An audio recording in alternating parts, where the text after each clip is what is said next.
The gallows stood stark against the gray winter sky of Redemption Springs, a crude wooden structure that seemed to hunch like a predator at the edge of the town square. A crowd had gathered, despite the bitter cold, their breath forming ghostly plumes in the frigid Wyoming air. Men in heavy coats, women with shawls pulled tight, and even children brought by parents who believed witnessing justice served would instill proper respect for law and order. Ethan Morgan watched from the edge of the crowd, his weathered face impassive beneath the brim of his hat. At 45, the years had carved deep lines around his eyes and mouth, evidence of a life lived hard in an unforgiving land. His tall frame remained straight, despite the weight of the memories he carried, and the dark wool coat he wore did little to ward off the chill that had settled in his bones long before this Wyoming winter. The condemned man, barely more than a boy, trembled as the noose was placed around his neck. Sheriff Maxwell read the charges in a voice that carried across the hushed square. Horse theft, a hanging offense in Wyoming territory. Ethan's jaw tightened. The punishment seemed excessive for stealing a single mare, especially when starvation had driven the act. But frontier justice was rarely tempered by mercy, and he had learned long ago that his opinion meant little in such matters. "Any last words?" Sheriff Maxwell asked, almost bored. The boy's lips moved, but whatever he said was lost as the crowd began to cheer. The executioner placed a hand on the lever. Ethan turned away.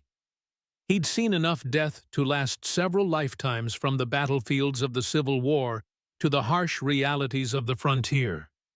One more would add nothing but another ghost to haunt his dreams. As he made his way from the square, movement caught his eye, a small figure huddled against the rear wall of the mercantile that bordered the square. A child, a little girl no more than 10 years old, stood facing the rough wooden boards. Her thin shoulders shook beneath a dress too flimsy for the bitter December cold. No coat, no gloves, and Ethan noticed with a jolt, no shoes. Her bare feet were purple against the snow-crusted ground. Behind him, the trap door of the gallows dropped with a sickening crack, followed by a roar from the crowd. But Ethan barely registered it as he approached the girl, keeping his movements slow and deliberate. "You all right, child?" he asked, his deep voice gentled. The girl flinched but didn't turn, remaining perfectly still, except for the violent trembling of her small frame. "I can't help but notice you're freezing out here. Where are your shoes?" He knelt down, bringing himself to her level, though still keeping a respectful distance. Slowly, the girl half-turned, revealing a pinched face with remarkable blue eyes that reminded him of summer skies, a stark contrast to her current surroundings. Those eyes held a wariness beyond her years, scanning him quickly before dropping to the ground. "I can't go home until I bring back money," she whispered, her voice thin and raspy from cold. Only then did Ethan notice the small tin box clutched in her reddened fingers, its metal surface dented and worn. "How long have you been standing here?" The girl shrugged one bony shoulder. "Since morning bells." Morning bells had rung at dawn over 6 hours earlier. Ethan felt something stir inside him, an emotion he'd worked hard to bury after Rebecca's death. His sister's face flashed in his mind, young, hopeful, determined to find him in Wyoming, only to disappear somewhere along the treacherous journey west. "What's your name?" he asked. Another hesitation. "Sarah." "Sarah," he repeated. "I'm Ethan Morgan. I own the Triple M Ranch outside town." He shrugged off his heavy coat, holding it toward her. "Take this before you freeze." She stared at the coat as if it might bite her. "Miss Cordelia will be mad if I take charity." "Miss Cordelia, my guardian. She says I have to learn to earn my keep." The last word came out as a violent shiver. Ethan didn't wait for permission. He draped the coat around her thin shoulders, startled by how it swallowed her small frame entirely. "Where do you live, Sarah? I'll take you home."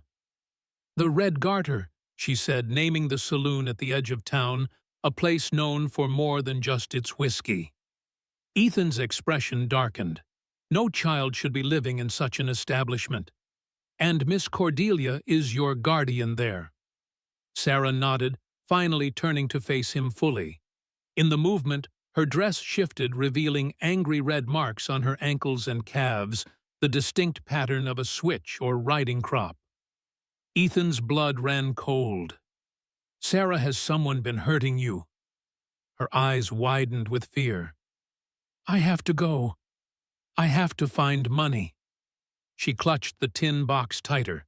"She won't let me in until it's full. How about I help you with that?" Ethan reached into his pocket, pulled out several silver dollars, and placed them in her tin. The coins made a hollow sound as they hit the empty metal. "There. Now, you can go inside."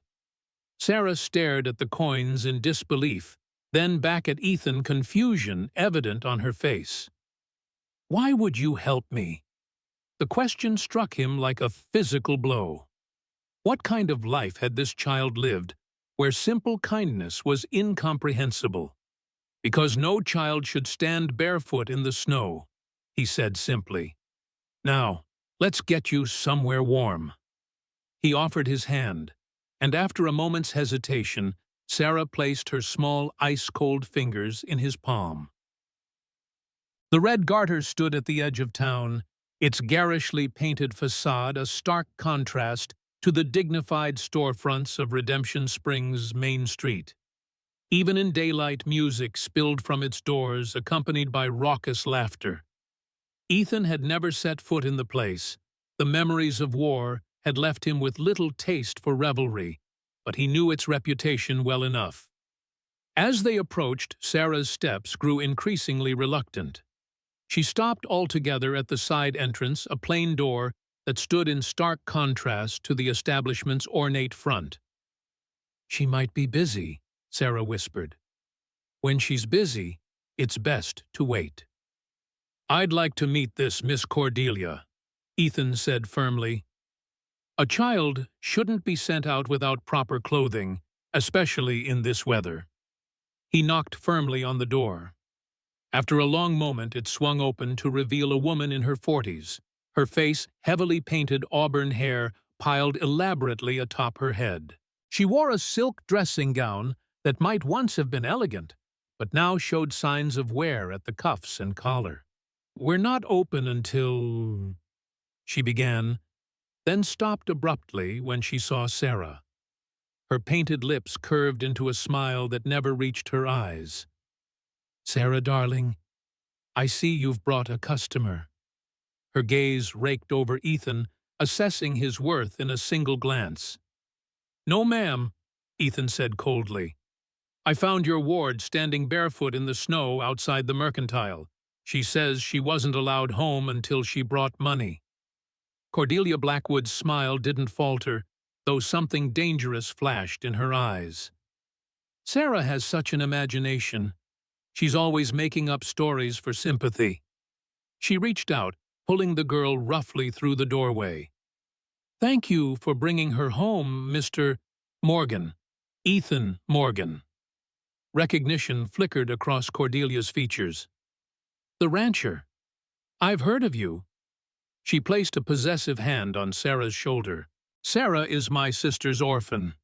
I took her in out of the goodness of my heart, but she needs discipline. Children need to learn the value of hard work."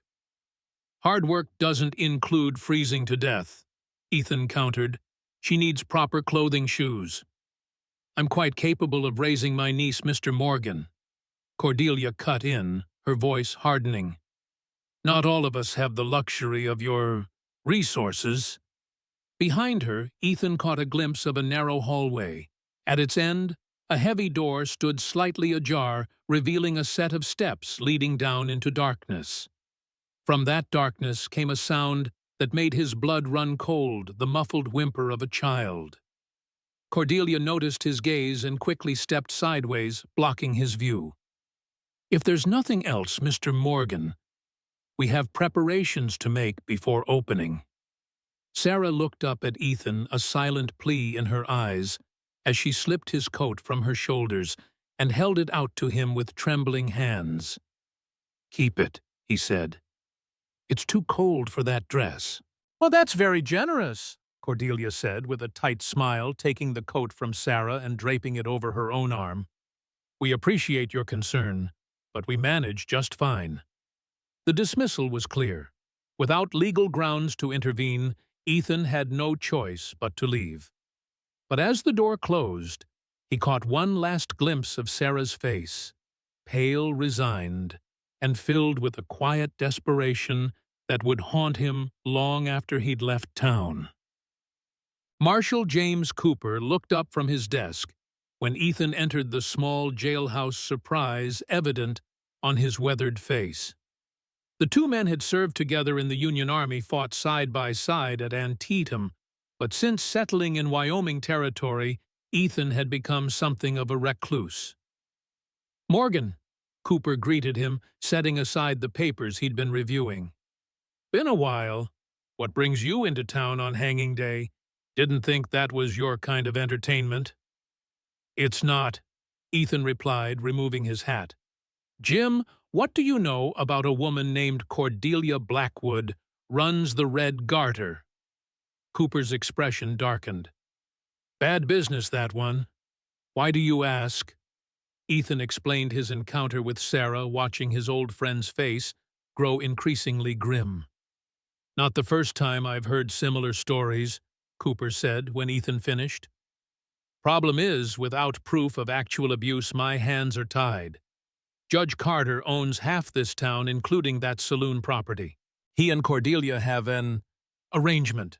An arrangement that involves children begging in freezing weather." Cooper sighed, leaning forward in his chair. "Listen, Ethan, things aren't as simple as they were during the war. Here money talks louder than morals. Carter's been bringing in workers for the mines and railroad, mostly immigrants, women, and orphans. They arrive desperate work for almost nothing, and no one asks questions when some disappear. And the law just looks the other way." Ethan's voice hardened. "I am the law," Cooper reminded him. "One man with a badge in a town where the judge, the banker, and most of the business owners are in Carter's pocket." He rubbed a hand over his face. "I do what I can, but push too hard, and they'll replace me with someone who doesn't ask questions at all." Ethan's jaw tightened. "So a child suffers while we debate politics." "I didn't say I approve," Cooper snapped. "Just explaining the reality." He paused, studying his old friend. "Why this child, Ethan? You've been holed up at Triple M for years, barely setting foot in town. What makes her different?" Ethan didn't answer immediately. How could he explain that something in Sarah's eyes had awakened memories of Rebecca, that the girl's quiet dignity in the face of suffering had pierced the armor he'd built around his heart since losing his sister? "She reminds me of Rebecca," he finally admitted. "Same age when she left to find me, same determination." Cooper's expression softened. "Ethan, what happened to Rebecca wasn't your fault. The attack on that wagon train—" "I should have gone to meet her," Ethan cut in, the old guilt rising like bile. "Instead, I sent money for the stagecoach and expected her to make it alone." "You couldn't have known." Ethan stared out the small window at the snow-covered street. "Her last letter said she was determined to reach Wyoming to find me. Said she'd take any route available." He turned back to Cooper. "What if she made it further than we thought? What if she reached Wyoming before she died?" Cooper frowned. "The reports said the entire party was lost in the Indian attack." "Reports can be wrong." Ethan paused, gathering his thoughts. "Jim, I need to know more about Cordelia Blackwood and Judge Carter. Something's not right at that saloon." Cooper hesitated, then nodded. "I'll see what I can find out. But Ethan, be careful. Carter isn't someone you want as an enemy." As Ethan turned to leave, Cooper called after him. "Why come to me after all this time? You could have just ridden back to your ranch, forgotten the whole thing." Ethan paused at the door, Rebecca's final words echoing in his mind. "Protect those who can't protect themselves, Ethan. Promise me." A promise he'd failed to keep for too long. "Some debts can't be ignored forever," he said quietly, and stepped out into the gathering storm. The blizzard hit without warning, transforming Redemption Springs into a ghostly landscape of howling wind and swirling snow. Ethan had intended to return to his ranch, but found himself trapped in town as the storm made the trails impassable. He took a room at the modest boarding house run by Eleanor Simmons, a stern widow known for her excellent coffee and strict prohibition of drinking and gambling on her premises. As night fell and the storm intensified, Ethan found himself unable to sleep, his mind returning to Sarah. Had Cordelia actually let her inside? Was she warm? Safe? He paced the small room, feeling as trapped by his thoughts as by the weather. A soft knock at his door startled him. Opening it, he found Eleanor Simmons, her gray hair neatly tucked beneath a nightcap, holding a steaming mug. "Thought you might need this," she said, extending the coffee. "Storm like this brings back memories for those who've seen battle." Ethan accepted the mug with a nod of thanks. He hadn't realized his restlessness was so obvious. "Ghosts keeping you up, Mr. Morgan?" she asked perceptively. "Something like that," he admitted. Eleanor studied him with shrewd eyes. "Marshal Cooper mentioned you were asking about Cordelia Blackwood." Ethan raised an eyebrow. "News travels fast." "It's a small town," she replied, then lowered her voice. "That woman is poison, Mr. Morgan. Those orphans she takes in, they're not all related to her despite what she claims. You know about this." Eleanor's face hardened. "My daughter worked at the Red Garter. Not by choice we fell on hard times after my husband died. Judge Carter promised her legitimate work at his household. Instead, he delivered her to Cordelia." She swallowed hard. "She died in a mine collapse 2 years ago. 17 years old." Ethan's grip tightened on the mug. "The mines, I thought she worked at the saloon." "Cordelia supplies more than drinks and companionship," Eleanor said bitterly. "She provides workers for Carter's businesses, 2 young ones who don't question dangerous conditions or missing wages. And no one stops this." Eleanor gave him a weary look. "People have tried. They disappear or suddenly find themselves facing trumped-up charges. Carter owns the law in this town, Mr. Morgan." "Not all of it," Ethan said, thinking of Cooper. "And not forever." Eleanor studied him carefully. "What's your interest in all this? You've kept to yourself since settling here." Ethan hesitated, unsure how much to reveal. "I found a girl today, barefoot in the snow. Sarah. She said Cordelia wouldn't let her inside without money." Recognition flickered across Eleanor's features. "Small thing, blue eyes, blonde hair." Ethan nodded. "She comes to my back door sometimes. I give her bread when I can." Eleanor's voice softened. "She never asks for anything, just stands there until I notice her. Reminds me of someone you lost," Ethan finished quietly. Eleanor nodded, her eyes distant. Then she refocused on Ethan. "If you're planning something, be careful. Carter has eyes everywhere." After she left, Ethan stood at the window watching the snow obliterate the town. Something Eleanor had said tugged at his memory about Sarah reminding her of someone. The same feeling had struck him earlier. There was something familiar about the girl, something he couldn't quite place. His contemplation was interrupted by a soft thud against his door, so faint he almost missed it beneath the howl of the wind. He opened the door cautiously, half expecting to find Eleanor returned with more coffee. Instead, a small figure huddled on the floor, shivering violently, snow melting from her clothes onto the wooden boards. Sarah's blue lips and frost-whitened face told of a dangerous journey through the blizzard. She clutched his coat, the one he'd given her earlier, wrapped tightly around her thin frame. "Sarah." He quickly gathered her up, bringing her inside and placing her near the stove. "What happened? How did you find me?" Miss Eleanor," she managed through chattering teeth, "said you were here." Ethan wrapped his blanket around her, rubbing her arms gently to restore circulation. "You shouldn't be out in this storm. It's dangerous." Sarah nodded, her eyes huge in her pale face. "Had to show you." With trembling fingers, she reached into the pocket of his coat and withdrew a folded piece of paper, a page torn from a diary, the edges yellow with age. "It's from my mama's journal. Miss Cordelia doesn't know I have it." Ethan unfolded the paper carefully. The handwriting was delicate, but rushed, June 12, 1868. The conditions in the mine worsened daily. 3 men died yesterday when the south shaft collapsed, but Carter ordered it concealed.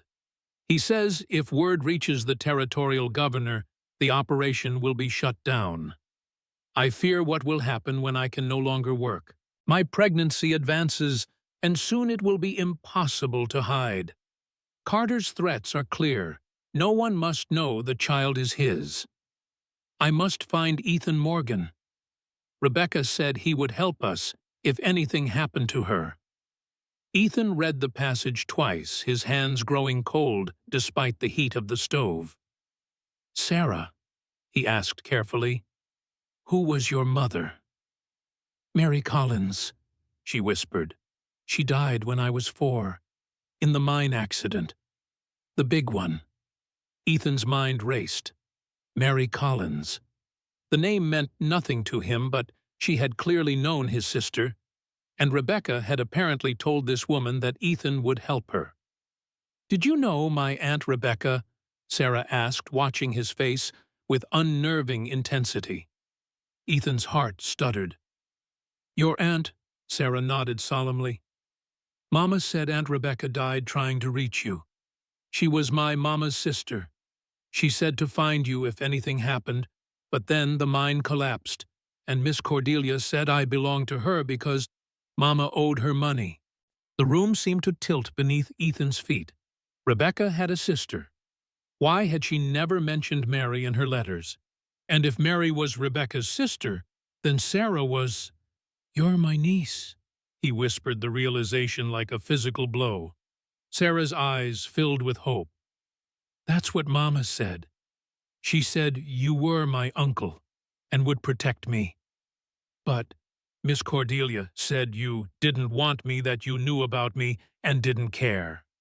Anger surged through Ethan, hot and cleansing. "That's a lie," he said firmly. "I never knew about you, Sarah.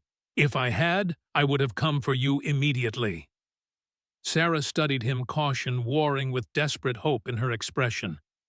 "Miss Cordelia said I can't trust anyone, that everyone wants something." "I want you safe," Ethan said simply. "I want to keep the promise I made to your Aunt Rebecca before she left to find me, to protect those who can't protect themselves." Outside, the storm raged, rattling the windows of the boarding house. But inside, something long frozen in Ethan began to thaw, as Sarah tentatively leaned against him, her small body gradually relaxing as exhaustion overcame fear. "You can't go back there," he said softly. Sarah looked up, fear flashing across her features. "Miss Cordelia will be angry. She'll punish the others." "Others?" Sarah nodded. "In the cellar. 5 of us. Miss Cordelia says we're all worthless, but if we work hard enough, maybe someone will want us someday. Ethan's jaw tightened. No one is worthless, Sarah. And you're not going back there. Not ever. As Sarah drifted into an exhausted sleep, Ethan gently tucked the blanket around her and moved to the window. The storm showed no signs of abating, but a different kind of tempest was brewing within him. For 15 years he'd buried himself in his ranch, letting guilt consume him, while the world continued its brutal course. No more. Rebecca was gone, but her niece, his niece, was here alive and in desperate need of protection. Somewhere in this town, other children suffered as she had, and powerful men like Judge Carter believed themselves untouchable. He thought of Cooper's warning about making enemies. Too late for that. The moment Sarah had shown him that diary page, battle lines had been drawn. Carter, Cordelia, and whoever else profited from their enterprise would soon learn what many had discovered during the war. Ethan Morgan was a dangerous man to cross. A floorboard creaked in the hallway outside his room, too heavy to be Eleanor's light step. Ethan moved silently to the door, drawing the Colt revolver he kept in his belt. Years on the frontier had taught him to sleep armed and ready. The doorknob turned slowly, testing. Locked. Then a folded piece of paper slid beneath the door. Ethan waited, counting heartbeats before retrieving it. The message was simple, written in a firm hand. They know she's gone. They're coming for her. And for you. Be ready. Cooper Ethan slipped the note into his pocket and checked his ammunition. 4 bullets in the Colt. A rifle with 20 rounds in his saddlebag downstairs. Enough to start a war, but not enough to win one. Not against men like Carter, who could summon forces from across the territory. Sarah stirred in her sleep, mumbling something that might have been "Mama," before settling again. Looking at her, Ethan made his decision. They couldn't stay in town. Too dangerous, too exposed. They needed to reach Triple M Ranch, where he had men loyal to him, supplies, and defensible ground. But first he needed to know exactly what they were facing. Quietly, he moved to the window and peered out through a gap in the curtains. The storm had reduced visibility to almost nothing, but he could make out shadowy figures moving through the swirling snow toward the boarding house, at least 5 men, possibly more, hidden by the blizzard. Ethan reached for his boots. No time for subtlety now. They would have to risk the storm, find Cooper if possible, and make for the ranch before Carter's men closed in completely. As he gently shook Sarah awake, a shot rang out, shattering the window and sending glass spraying across the room. Sarah screamed as Ethan pulled her to the floor, shielding her with his body. "Hold tight to me," he instructed, his voice calm despite the danger. "We're leaving now." Sarah nodded, her eyes wide with terror, but her small jaw set with determination. In that moment, she looked so much like Rebecca that Ethan's heart ached. "Uncle Ethan," she whispered, using the title for the first time, "I'm scared." "I know," he replied, checking the hallway. "But I won't let them take you. Not ever again." Outside voices called his name, demanding he surrender the girl. Judge Carter's men had arrived, and the real battle was about to begin. The back door of Eleanor Simmons's boarding house opened silently onto an alley choked with snow. Ethan pressed a finger to his lips, signaling Sarah to remain quiet as they slipped into the frigid night. The blizzard had intensified, a roaring wall of white that swallowed shapes and sounds alike, a blessing in disguise, as it would help conceal their escape. Sarah clung to Ethan's hand, her small fingers lost in his calloused grip. He'd wrapped her in layers, his coat, a woolen blanket from Eleanor's linen closet, and a pair of boots the widow had thrust into his hands before ushering them toward the rear exit. "Head for Dr. Levy's place," Eleanor had whispered urgently. "2 blocks east, blue door. He'll help you." They stumbled through knee-deep drifts, the wind cutting like knives through their clothing. Behind them, shouts echoed from the boarding house, Carter's men discovering their empty room. Ethan quickened their pace, half dragging Sarah through the snow. The girl struggled valiantly to keep up, but her legs were too short for the deep drifts. Without hesitation, Ethan scooped her into his arms. "Hold tight," he murmured against her ear. Sarah nodded, burying her face in his shoulder as he forged ahead. Dr. Abraham Levy's small practice occupied the ground floor of a modest 2-story building at the eastern edge of town. Unlike most of Redemption Springs' establishments, no light burned in the windows, a fact that made Ethan hesitate as they approached the blue door Eleanor had described. He set Sarah down in the shelter of the doorway and knocked 3 sharp raps followed by 2 softer ones, the signal Cooper had taught him years ago, a remnant of their wartime code. Silence answered. Ethan knocked again more urgently. The storm was worsening, and Sarah had begun to shiver violently despite the layers. Finally, a thin shaft of light appeared beneath the door. "Who comes in the storm?" a heavily accented voice demanded. "A friend of Cooper's," Ethan replied, "with a child in need of shelter." The door cracked open, revealing a narrow face with intelligent eyes beneath a skull cap. Abraham Levy studied them suspiciously before his gaze fell on Sarah. His expression immediately softened. "Inside quickly," he urged, opening the door wider. "Before you both freeze." The doctor's quarters were modest but warm, heated by a pot-bellied stove that radiated blessed heat.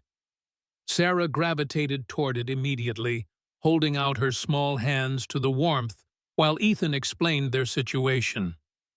Dr. Levy listened without interruption, his expression growing increasingly grim. When Ethan mentioned Judge Carter's involvement, the doctor spat on the floor. "That man," he said with quiet venom, "has corrupted this town since the day he arrived. I've treated too many broken bodies from his mines, too many women and children damaged by his enterprise." He turned to Sarah, his manner gentling. "Let me look at you, child. Are you hurt?" Sarah hesitated, looking to Ethan for permission. At his nod, she reluctantly removed the layers, revealing her thin dress, and the marks Ethan had glimpsed earlier, angry welts across her legs and arms, some fresh, others scarred over. "Cordelia's discipline," she whispered, her eyes downcast. Dr. Levy's hands trembled slightly as he examined her, his professional demeanor strained by barely contained anger. "Some of these are infected," he noted, reaching for his medical bag. "And you're malnourished. When did you last eat a proper meal?" Sarah shrugged, unable to remember. While the doctor tended to her wounds, Ethan moved to the window, peering through a gap in the curtains. The street remained deserted, the storm having driven even Carter's men to seek shelter. But dawn would bring clearer skies and renewed pursuit. "We need to reach my ranch," Ethan said. "It's defensible, and I have men there who'll stand with us." Dr. Levy nodded, applying a salve to Sarah's worst welts. "The storm may be your ally there. It's cut off all the roads. By morning, the passes will be blocked with snow. Even Carter's men won't be able to follow immediately." "They'll come eventually," Ethan replied grimly, "and they'll bring numbers. Then you must be ready." Dr. Levy finished bandaging Sarah's wounds and helped her redress. "The child needs food and rest before any journey. And so do you, Mr. Morgan." While they ate a simple meal of bread, cheese, and dried fruit from the doctor's pantry, Cooper arrived, snow crusting his coat and hat. His grim expression told Ethan everything he needed to know, even before the marshal spoke. "Carter's offering $500 for the girl's return," Cooper said without preamble. "Claims you've kidnapped his ward." "She's my niece," Ethan replied, the words still strange on his tongue. Cooper's eyebrows rose. "You sure about that?" In response, Ethan handed him the diary page Sarah had brought. Cooper read it slowly, his weathered face betraying nothing until he reached the end. "Rebecca had a sister?" he finally asked. "Apparently so. Mary Collins." Cooper's expression darkened. "Collins, I remember that name. She died in the big mine collapse of '69, one of dozens." "Carter covered it up," Dr. Levy interjected. "I was there when they brought out the bodies. Terrible injuries consistent with unsafe conditions. I reported my findings to the territorial authorities, but nothing came of it." His bitter laugh held no humor. Carter had already paid them off. Sarah, who had been quietly eating her bread, looked up at the mention of her mother. "Mama knew the mine was dangerous," she said softly. "She wrote it all down. Everything about Judge Carter and the bad things he did." All three men turned to her. "You have more of your mother's diary?" Ethan asked gently. Sarah nodded, reaching into the pocket of her dress. She withdrew a small leather pouch, worn and cracked with age. "Mama sewed it inside my doll before she died. Miss Cordelia took the doll, but I got this out first."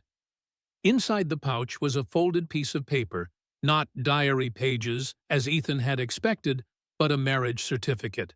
It documented the union of Mary Collins and William Carter in St. Louis, dated 1867.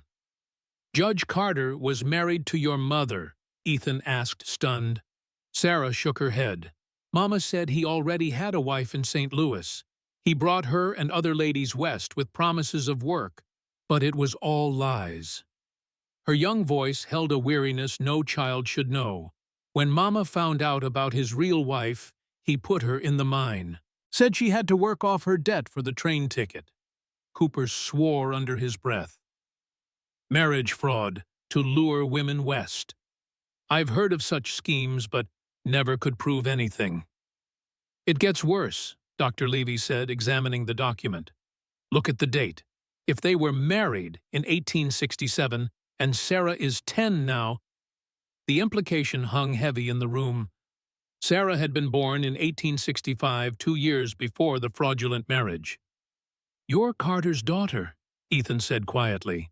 "His flesh and blood." Sarah's face crumpled. "Mama said never to tell. Said he'd kill me if he knew. That's why she wanted to find you, because Aunt Rebecca said you were honorable." The revelation landed like a physical blow. Not only was Sarah his niece through Rebecca's sister, but she was also the illegitimate daughter of the most powerful and corrupt man in the territory. "This changes everything," Cooper said, his voice tight. "If word gets out that Carter has a bastard child by a woman he later worked to death in his mines, his reputation would be ruined," Dr. Levy finished. "No wonder Cordelia kept such a close watch on the girl." Ethan's mind raced. The documents gave them leverage, but also made their situation infinitely more dangerous. Carter wouldn't just want Sarah returned. Now he'd want any evidence of his past buried permanently. "We need to leave," he decided. "Tonight, storm or no storm." Cooper nodded grimly. "I'll arrange a wagon. The livery owner owes me a favor." "And I'll prepare supplies," Dr. Levy added. "Food, medicine, blankets. The journey to Triple M will be treacherous in this weather." As the men made preparations, Sarah remained by the stove clutching her mother's marriage certificate. Her small face was set in lines of determination that reminded Ethan painfully of Rebecca. "Uncle Ethan," she said quietly when he knelt beside her, "are the other children still in danger? The ones at Miss Cordelia's?" The question caught him off guard. Despite everything she'd endured, her first thought was for those she'd left behind. "Yes," he answered honestly, "but we'll come back for them. I promise." Sarah studied him with those unnervingly direct blue eyes. "Mama said promises matter, that they're sacred." "She was right," Ethan said solemnly. "And I mean to keep this one." Sarah nodded once, satisfied.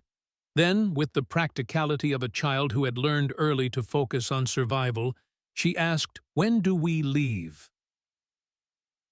The journey to Triple M Ranch normally took 3 hours by horseback in good weather.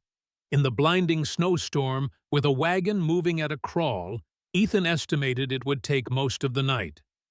Cooper had arranged an enclosed wagon with heavy canvas sides typically used for transporting goods, but now serving as their shelter against the relentless wind and snow. Dr. Levy had insisted on accompanying them, arguing that Sarah's condition required medical attention. The elderly doctor now sat beside the girl in the wagon bed, both wrapped in every blanket Eleanor Simmons had been able to spare. Ethan drove the team, his hands numb with cold despite heavy gloves.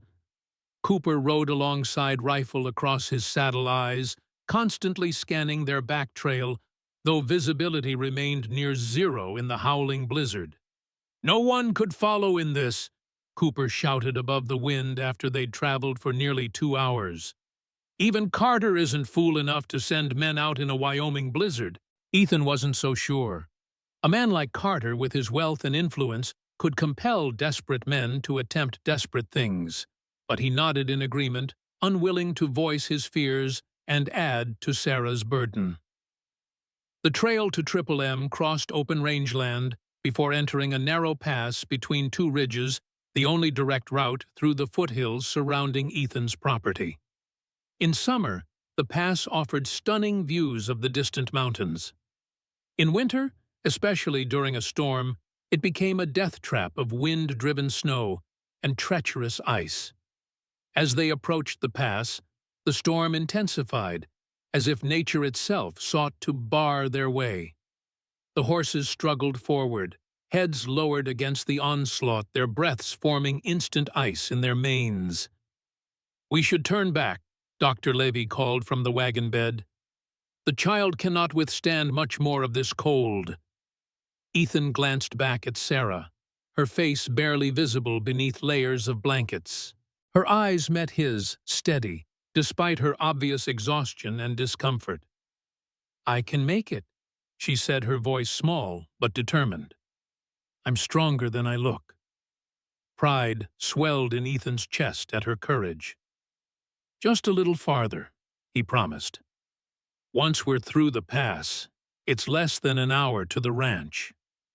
The narrow trail through the pass forced them to proceed single file, Ethan driving the wagon, Cooper following close behind. The wind funneled between the ridges with increased fury, driving snow and ice into their faces with such force that even speaking became impossible. They moved in grim silence, each focused solely on survival. Halfway through the pass, disaster struck. A deafening crack split the air as a massive pine, its roots weakened by the storm, toppled across the trail directly in front of them. The horses reared in panic, nearly overturning the wagon, before Ethan managed to bring them under control. "We'll have to clear it," he shouted to Cooper, securing the reins and reaching for the axe strapped to the wagon's side. Cooper dismounted, tying his horse to the back of the wagon before joining Ethan at the fallen tree. The trunk was massive, nearly 3 feet thick, a daunting obstacle even with proper tools and good conditions. As they began the arduous task of clearing a path, Dr. Levy emerged from the wagon to assist, leaving Sarah wrapped in blankets inside. The 3 men worked in desperate silence, aware that every moment in the open increased their risk of frostbite, or worse. The sharp crack of a rifle shot froze them in place. "That's far enough, Morgan," a voice called from behind them. Ethan turned slowly, his hand instinctively moving toward his holstered Colt. Through the swirling snow, he made out 3 mounted figures at the pass entrance. The leader, a tall man with a distinctive eye patch, held a rifle aimed squarely at Ethan's chest. "Jackson," Cooper growled, recognizing Sheriff Maxwell's chief deputy. "Marshal Cooper," Jackson acknowledged with mocking formality. "Interesting company you're keeping these days. Judge Carter was most disappointed to hear of your divided loyalties." "Carter has no authority over federal marshals," Cooper replied, his hand hovering near his own weapon. Jackson smiled coldly. "Perhaps not, but he does have authority over his own ward. Hand over the girl, and perhaps we can overlook your involvement in this kidnapping." "She's not Carter's ward," Ethan said, his voice deadly quiet. "She's my niece, and she's under my protection." "A touching sentiment," Jackson sneered. "But Judge Carter has legal documents proving otherwise. Now step away from the wagon." The standoff stretched taut as a bowstring. 3 against 3, except Dr. Levy was no fighter, and Sarah was a child. The odds favored Jackson and his men, especially with the advantage of their elevated position at the pass entrance. Ethan's mind raced. Fighting here in the open with Sarah so vulnerable was too risky, but surrendering her to Jackson meant returning her to abuse and exploitation, or worse, if Carter had discovered her true parentage. "Uncle Ethan." Sarah's small voice came from the wagon. She had pushed aside the canvas flap, her pale face peering out at the confrontation. Jackson's expression changed when he saw her, a flicker of recognition followed by calculation. "There you are, little one. The judge has been worried sick. Time to come home." Sarah shrank back, terror evident in her eyes. "I don't want to go back. Please, Uncle Ethan, don't let them take me." The naked fear in her voice hardened Ethan's resolve. He took a deliberate step toward the wagon, placing himself between Sarah and Jackson's rifle. "You'll have to kill me first," he stated simply. Jackson's smile widened. "That can be arranged."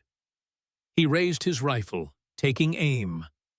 Cooper's hand flashed to his holster, but he was a fraction too slow. Jackson's finger tightened on the trigger.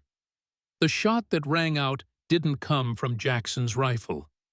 From within the wagon, Dr. Levy had produced a small Derringer pistol. The doctor's hand shook, but at such close range it hardly mattered. Jackson toppled from his saddle, clutching his shoulder, where the doctor's bullet had found its mark. Chaos erupted. Ethan drew and fired in one fluid motion, dropping a second man from his horse.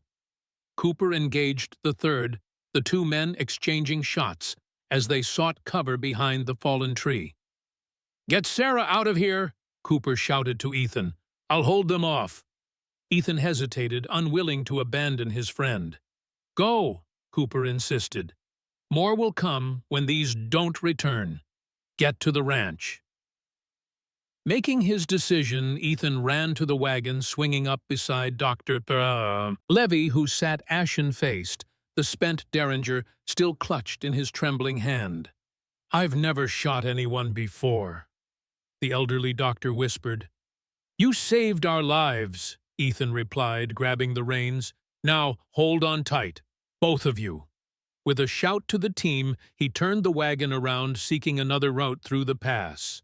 There was a game trail his men used, sometimes steeper and more treacherous, but wide enough for the wagon if they were careful. Behind them, Cooper continued to exchange fire with Jackson's remaining man, the gunshots echoing off the ridge walls. Ethan silently promised to return for his friend as soon as Sarah was safely at the ranch. The alternate trail proved as challenging as Ethan had feared. The horses strained against the harness, fighting for purchase on the ice-slicked path. Twice the wagon nearly overturned on sharp turns, saved only by Ethan's skilled handling of the team and some desperate shifting of weight by Dr. Levy. Sarah remained silent throughout the ordeal, her small body rigid with tension, but her eyes clear and focused. Not once did she cry or complain, even when the wagon jolted violently over hidden rocks. Finally, after what seemed an eternity, they crested the ridge and began the descent toward Triple M Ranch. In the valley below, lights glowed through the storm, the ranch house and bunkhouse beacons of safety in the wilderness. Ethan allowed himself a moment of relief. They had made it. His foreman, Tom Wilson, was experienced and loyal, with a dozen good men under his command. The ranch was built with defense in mind, with clear fields of fire and sturdy walls. They could hold off Carter's men until the storm cleared and Cooper could bring territorial authorities. As they approached the ranch's outer fence line, however, Ethan's relief evaporated. Something was wrong. The gate stood open. Tom always insisted it be closed and latched, regardless of weather. And the lights Ethan had spotted weren't the usual lamps in windows, but something far more ominous. The main barn was engulfed in flames, the fire a roaring inferno that defied the storm. Even from a distance, Ethan could see figures moving around the blaze, too many for just his ranch hands. And the shots that echoed across the valley confirmed his worst fears. Carter's men had beaten them to the ranch. "Stay here," Ethan ordered, drawing his rifle from beneath the wagon seat. "Keep the wagon in those trees, out of sight." "What are you going to do?" Dr. Levy asked, clutching Sarah protectively. Ethan checked his ammunition, 5 rounds in the rifle, 4 in his revolver. Not enough for a frontal assault, but perhaps sufficient for what he had in mind. "I'm going to create a diversion," he said grimly. "When you see the men move away from the house, make for the back door. Tom's wife Martha will help you hide Sarah." "And you?" Dr. Levy pressed. Ethan didn't answer. Instead, he turned to Sarah, whose face had gone pale with understanding. "You're coming back, aren't you?" she whispered. Ethan forced a smile. "Of course. I promised to protect you, didn't I?" But Sarah wasn't fooled. She'd seen too many broken promises in her young life to be easily reassured. With sudden fierceness, she threw her arms around his neck, clinging to him. "Don't die," she commanded, her voice muffled against his coat. "I just found you." Ethan's throat tightened. He gently disentangled her arms and held her at arm's length, memorizing her face, Rebecca's eyes, in Mary's delicate features. "I'll do my best," he promised. "Now be brave a little longer. Listen to Dr. Levy and stay hidden until I come for you."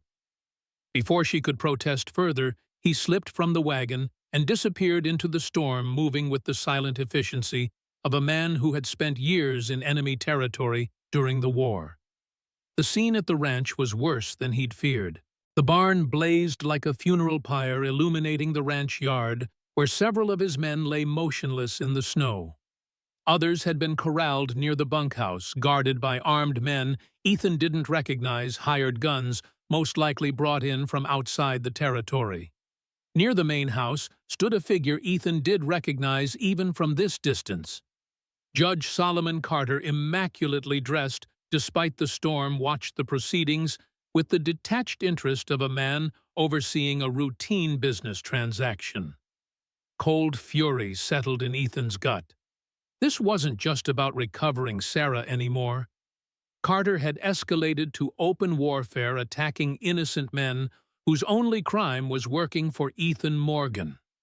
Circling through the trees that lined the eastern edge of the property, Ethan positioned himself where he could observe without being seen. He counted at least 15 armed men, too many to confront directly. But if he could create enough confusion, perhaps draw some of them away from the house. The solution presented itself in the form of the ranch's second barn, currently untouched by the fire. Inside were stored barrels of kerosene for lamps and machinery enough to create a significant distraction if ignited. Moving silently through the shadows, Ethan approached the structure. 2 guards patrolled outside, their attention divided between the captive ranch hands and the burning main barn. Neither noticed the dark figure that slipped past them into the smaller barn. Inside, Ethan worked quickly, positioning several kerosene barrels near the rear wall away from the main house. He soaked a length of rope in the flammable liquid, creating a crude fuse that would give him time to retreat before the explosion. Just as he prepared to light the fuse, a voice spoke from the shadows. "I thought you might try something like this, Morgan." Judge Solomon Carter stepped into the dim light filtering through the barn's single window. He was alone, unarmed except for an ornate walking stick, a testament to his supreme confidence. "Carter," Ethan acknowledged coldly, his hand moving toward his holstered revolver. "I wouldn't," Carter advised. "My men have orders to burn this place to the ground if they hear a shot."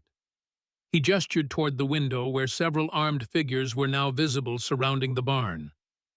"Did you really think I wouldn't anticipate your return?" Ethan's mind raced.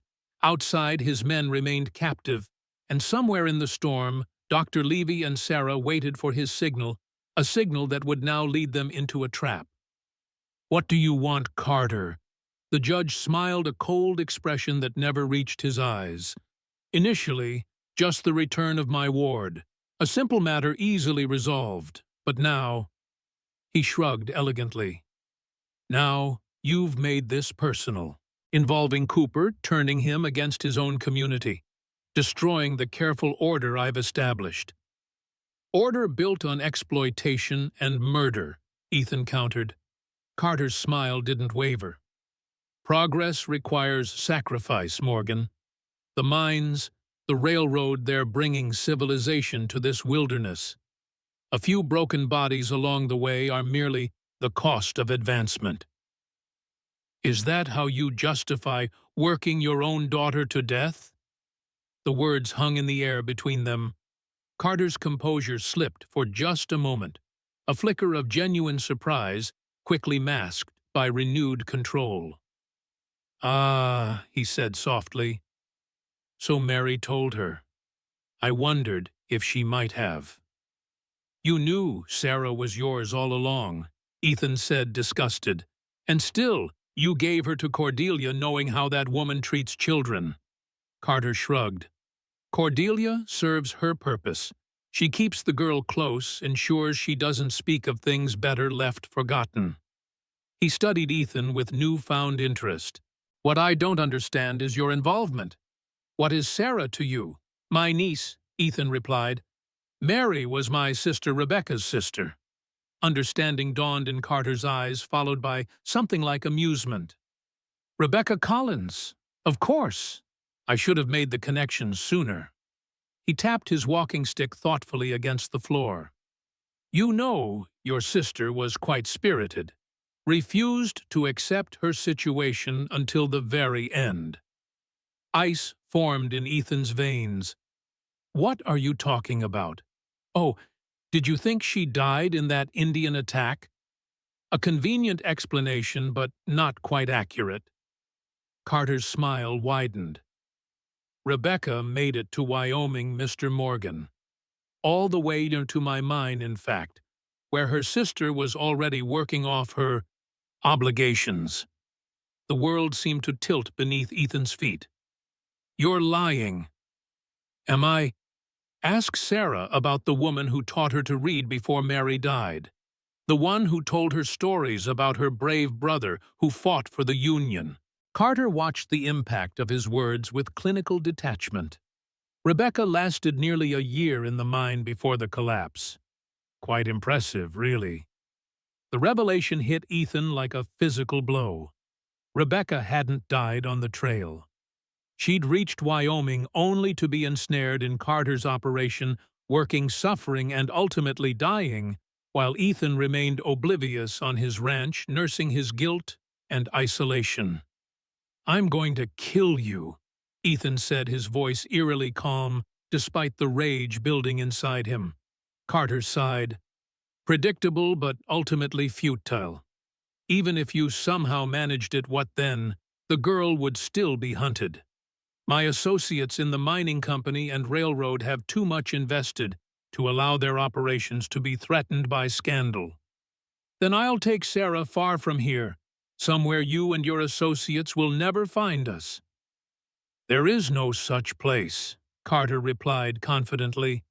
"But I'm not unreasonable. I have a proposal." He reached into his coat, withdrawing an envelope. "Inside is a draft for $5,000. Quite generous, I think you'll agree.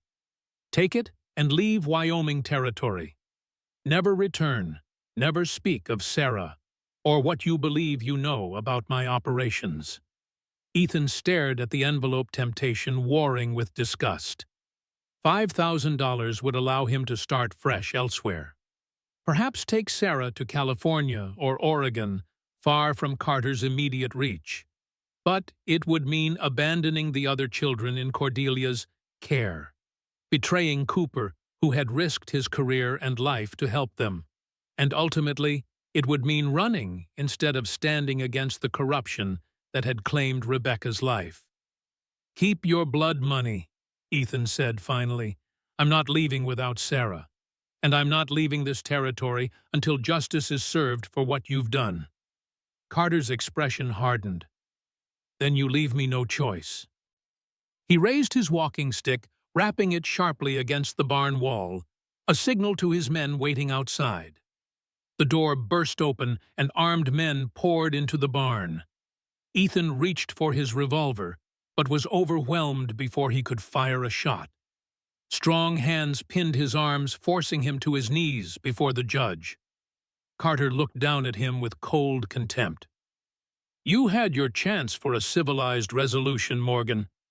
Now we do this the hard way." He nodded to his men. "Bring him to the house, and find the girl. She must be nearby." As they dragged him from the barn, Ethan caught sight of the ranch house now surrounded by Carter's men. If Dr. Levy had followed his instructions and approached from the rear, his heart sank as he spotted two figures being escorted from the trees, at gunpoint the elderly doctor supporting Sarah, whose small face was pale with terror and exhaustion. Their eyes met across the ranch yard, and in that moment, Ethan saw his failure reflected in Sarah's desperate gaze. He had promised to protect her as he had once promised Rebecca. And once again, he had failed. Carter approached the captured pair, studying Sarah with unsettling intensity.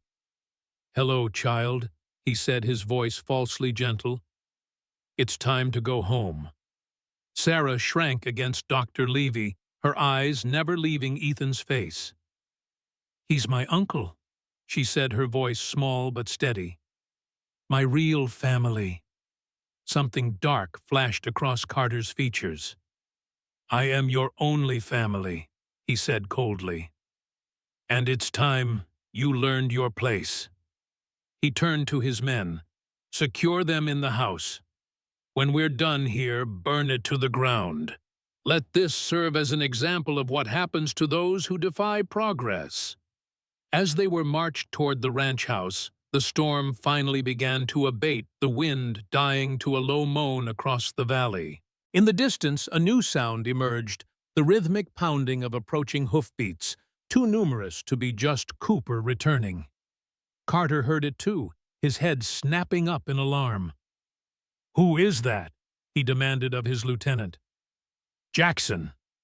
Before the man could answer, riders appeared on the ridge overlooking the ranch, at least 20 mounted figures silhouetted against the lightening sky. At their head rode Cooper, his badge catching the firelight, as he raised his hand, signaling the riders to advance. "That would be the territorial militia," Ethan said, unable to keep the satisfaction from his voice. "Cooper must have reached them after all." Carter's face contorted with rage and disbelief. "Impossible!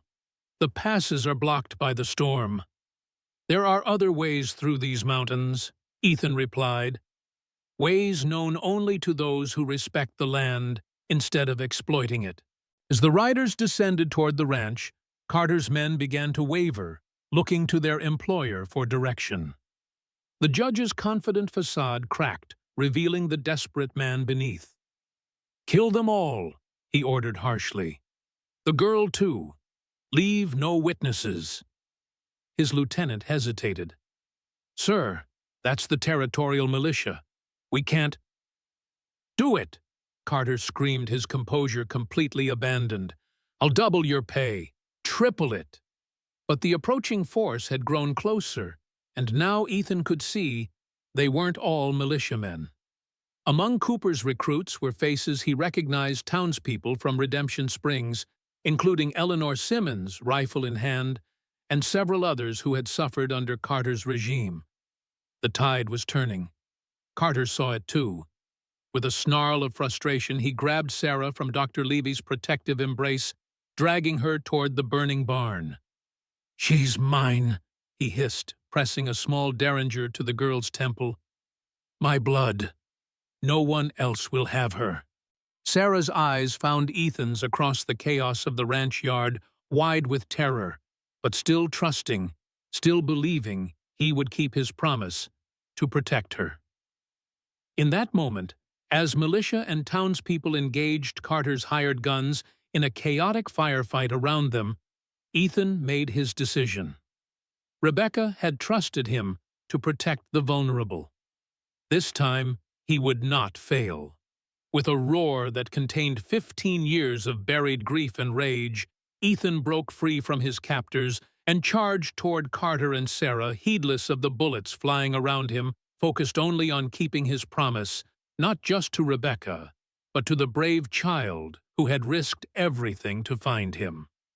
Carter turned his face a mask of hatred as he raised the derringer, shifting his aim from Sarah to Ethan's advancing form.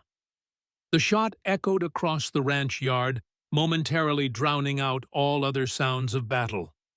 The shot rang out, but it wasn't Carter's derringer that fired. From the edge of the chaos, Eleanor Simmons stood with her husband's old hunting rifle still raised, wisps of smoke curling from its barrel. Carter staggered, his face frozen in surprise, as he looked down at the spreading crimson stain on his immaculate coat. The derringer fell from his nerveless fingers into the snow. "That's for my daughter," Eleanor said, her voice carrying clearly across the sudden silence. Sarah broke free from Carter's weakening grip and ran to Ethan, who swept her into his arms, shielding her eyes from the sight of the judge collapsing to his knees in the blood-stained snow. "I knew you'd come," she whispered against his neck. Carter's men, seeing their employer fallen, began to surrender, dropping their weapons as Cooper and the militia surrounded them. The battle was ending almost as quickly as it had begun. But Carter wasn't finished. With blood bubbling at his lips, he raised his head to fix Ethan with a hate-filled stare. "You think this changes anything?" he rasped. "You have no idea what you're fighting against. The company? They won't let this stand." Cooper approached his rifle, trained on the wounded judge. "Solomon Carter, you're under arrest for kidnapping, extortion, assault, and conspiracy to commit murder." Carter's laugh was a wet, terrible sound. "You fool! I am the law in Redemption Springs."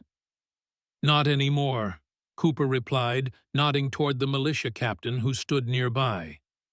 "Captain Reynolds here represents the territorial governor. Your reign is over, Carter." The judge's face twisted with fury and pain. "The girl is mine," he hissed, his gaze finding Sarah in Ethan's protective embrace. "My blood. Mine. She's a child," Ethan said quietly. "Not property. Not yours or anyone's." Carter struggled to rise, perhaps to make one last attempt to reach them, but the effort proved too much. He collapsed face first into the snow, his blood forming a stark crimson halo around him. Dr. Levy hurried forward to examine him more from professional obligation than compassion. After a moment, the doctor looked up and shook his head. "He's gone." A strange hush fell over the ranch yard as the reality of Carter's death settled over the assembled crowd. For so long, he had seemed untouchable, a force of nature, rather than a mere man. Now he lay dead in the snow, as vulnerable and mortal as those he had exploited. Ethan felt no satisfaction, only a weary relief that the immediate danger had passed. He looked down at Sarah, still clutched tightly in his arms, her face buried against his shoulder. "It's over," he told her gently. "You're safe now." But even as he spoke the words, Ethan knew they weren't entirely true. Carter might be dead, but the corrupt system he had built would not die with him. The mining company, the railroad interests, the bought officials, all would continue without him, perhaps finding a new frontman to maintain their operations. Cooper seemed to share this concern. As the militia began rounding up Carter's remaining men, the marshal approached Ethan, his expression grim despite their victory. "We've won the battle," he said quietly. "But the war is just beginning. Carter was right about one thing: the company won't let this go. There's too much money at stake." Ethan nodded, his arms tightening around Sarah. "Then we'd better be ready." The sun was rising now, casting long shadows across the ranch yard as the storm clouds retreated to the west. The main barn continued to burn, but ranch hands were working to contain the fire, forming a bucket line from the well to prevent it from spreading to other structures. Tom Wilson, Ethan's foreman, approached with Martha at his side. The sturdy woman immediately reached for Sarah. "Let me take her inside," she insisted. "The poor child needs warmth and rest, not to be standing out here in the cold." Ethan hesitated, reluctant to let Sarah out of his sight even now. "It's all right, Uncle Ethan," Sarah said softly. "I'm very tired." The simple admission broke his heart. She had been so brave, so determined, that he'd almost forgotten she was just a child who had endured more in her short life than most adults. "Go with Martha," he agreed gently, setting her on her feet. "I'll be in soon." As Sarah was led toward the ranch house, Dr. Levy joined Ethan and Cooper. "What happens now?" the doctor asked. Cooper gestured to Captain Reynolds, who was conferring with his men nearby. "The captain has orders to investigate corruption in the territory. Carter's death will expedite matters, but there are still his associates to contend with." "Cordelia Blackwood, for one," Ethan said grimly. "And the children still in her care." "We'll deal with her," Cooper assured him. "But first we need to secure what evidence we have. Sarah's mother's marriage certificate, any other documents that prove Carter's involvement in fraud or exploitation." Ethan frowned. "Will that be enough?" Carter was careful. "There's a reason he's operated unopposed for so long." "Perhaps not," Dr. Levy interjected. "But I believe I may have something that will help." He reached into his coat, withdrawing a small leather-bound book. "Mary Collins's complete diary. Sarah entrusted it to me during our journey." Ethan stared at the journal in surprise. "I thought she only had the one page and the marriage certificate." Dr. Levy shook his head. "She kept the rest hidden from Cordelia all these years. It contains detailed accounts of Carter's operation, names, dates, financial arrangements. Mary was quite thorough in documenting the judge's crimes." Cooper took the diary reverently. "This could be the key to bringing down Carter's entire network." "Then use it," Ethan said firmly, "but ensure Sarah is protected. She's been through enough without becoming the center of a legal battle." The marshal nodded in agreement. "I'll take personal responsibility for her safety. No one will harm her while I draw breath." Ethan believed him. Cooper had proven his loyalty beyond any doubt, risking his career and life to stand against corruption. Such men were rare on the frontier, where survival often trumped principles. As they spoke, Eleanor Simmons approached, her rifle now slung over her shoulder. The normally reserved widow's face showed no regret for her actions. "I should have done that years ago," she said simply. "When he took my Lydia." Ethan placed a hand on her shoulder. "You did what was necessary. No one will fault you for it." Eleanor nodded, then fixed him with a direct gaze. "What about the girl? What happens to her now?" It was a question Ethan had been avoiding since finding Sarah. In the immediacy of danger, his only focus had been keeping her safe. Now with Carter dead and the immediate threat neutralized, longer-term considerations arose. "She stays with me," he said, the decision crystallizing even as he spoke the words. "She's my niece, my blood. Rebecca would have wanted me to care for her." "It won't be easy," Eleanor warned. "A single man raising a young girl will raise eyebrows even out here." "Then they can raise all they want," Ethan replied firmly. "Sarah has lost everyone she's ever loved. I won't let her lose me, too." The determination in his voice silenced further argument. Eleanor nodded satisfied and moved away to help with the wounded. Cooper watched her go with newfound respect. Remarkable woman. Shot the most powerful man in the territory without blinking an eye.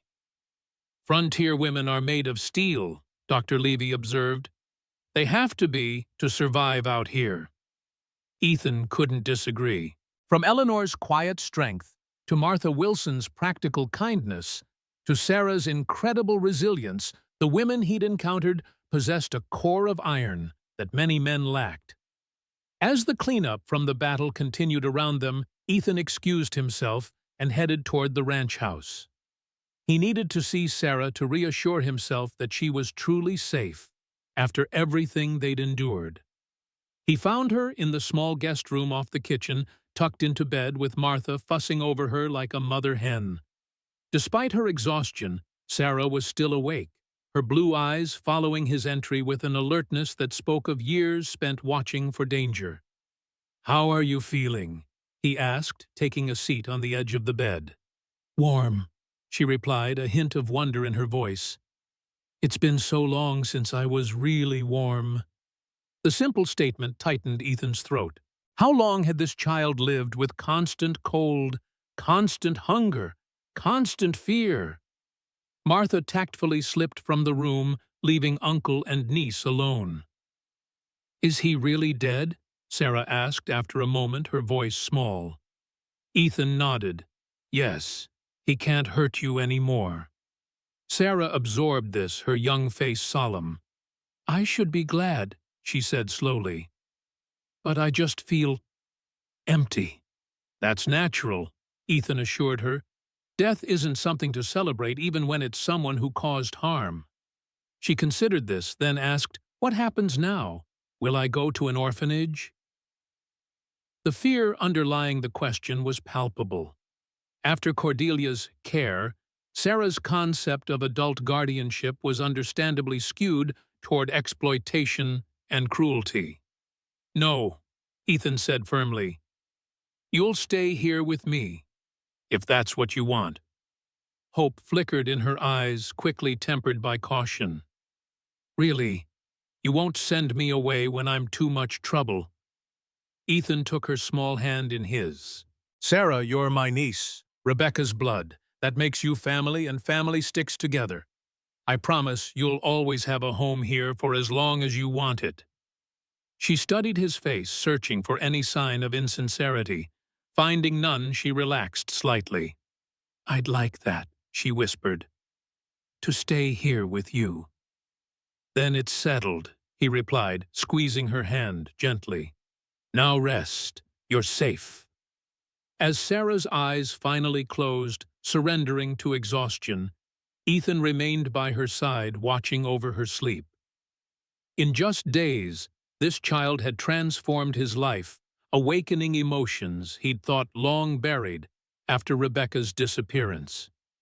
Grief still lingered, especially with the revelation that his sister had reached Wyoming only to die in Carter's mine. But alongside that grief now grew something he hadn't felt in years: purpose. A soft knock at the door announced Cooper's arrival. The marshal gestured for Ethan to join him in the hallway, careful not to disturb Sarah's sleep. "Captain Reynolds and his men are preparing to return to town," Cooper informed him quietly. "They'll take Carter's body and his captured men with them. Ethan nodded. Good. The sooner Carter's influence is removed from Redemption Springs, the better. There's more, Cooper continued, his expression troubled. Reynolds received a telegram before leaving town. The mining company is sending representatives, lawyers, most likely to assess the situation following Carter's death. How did they learn of it so quickly? Ethan asked, alarmed. Telegraph operator in town works for them, Cooper explained grimly. News travels fast when money's involved. Ethan considered the implications. They'll try to bury everything, protect their investments. Almost certainly, Cooper agreed. And they'll be especially interested in Sarah once they learn of her connection to Carter.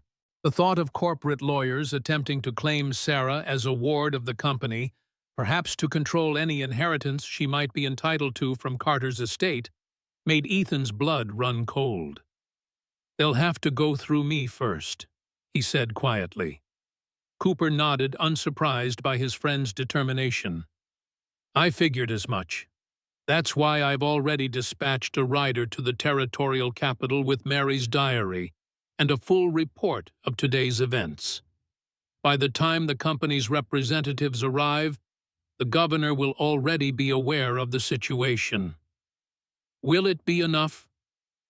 It should buy us time at least, Cooper replied. And time is what we need most now, time to gather more evidence, time to ensure Sarah's legal status as your ward is solidified, time to dismantle Carter's network before it can reorganize. Ethan considered this. What about Cordelia and the other children? Reynolds has men heading to the Red Garter as we speak. Cordelia will be arrested, the children taken into protective custody.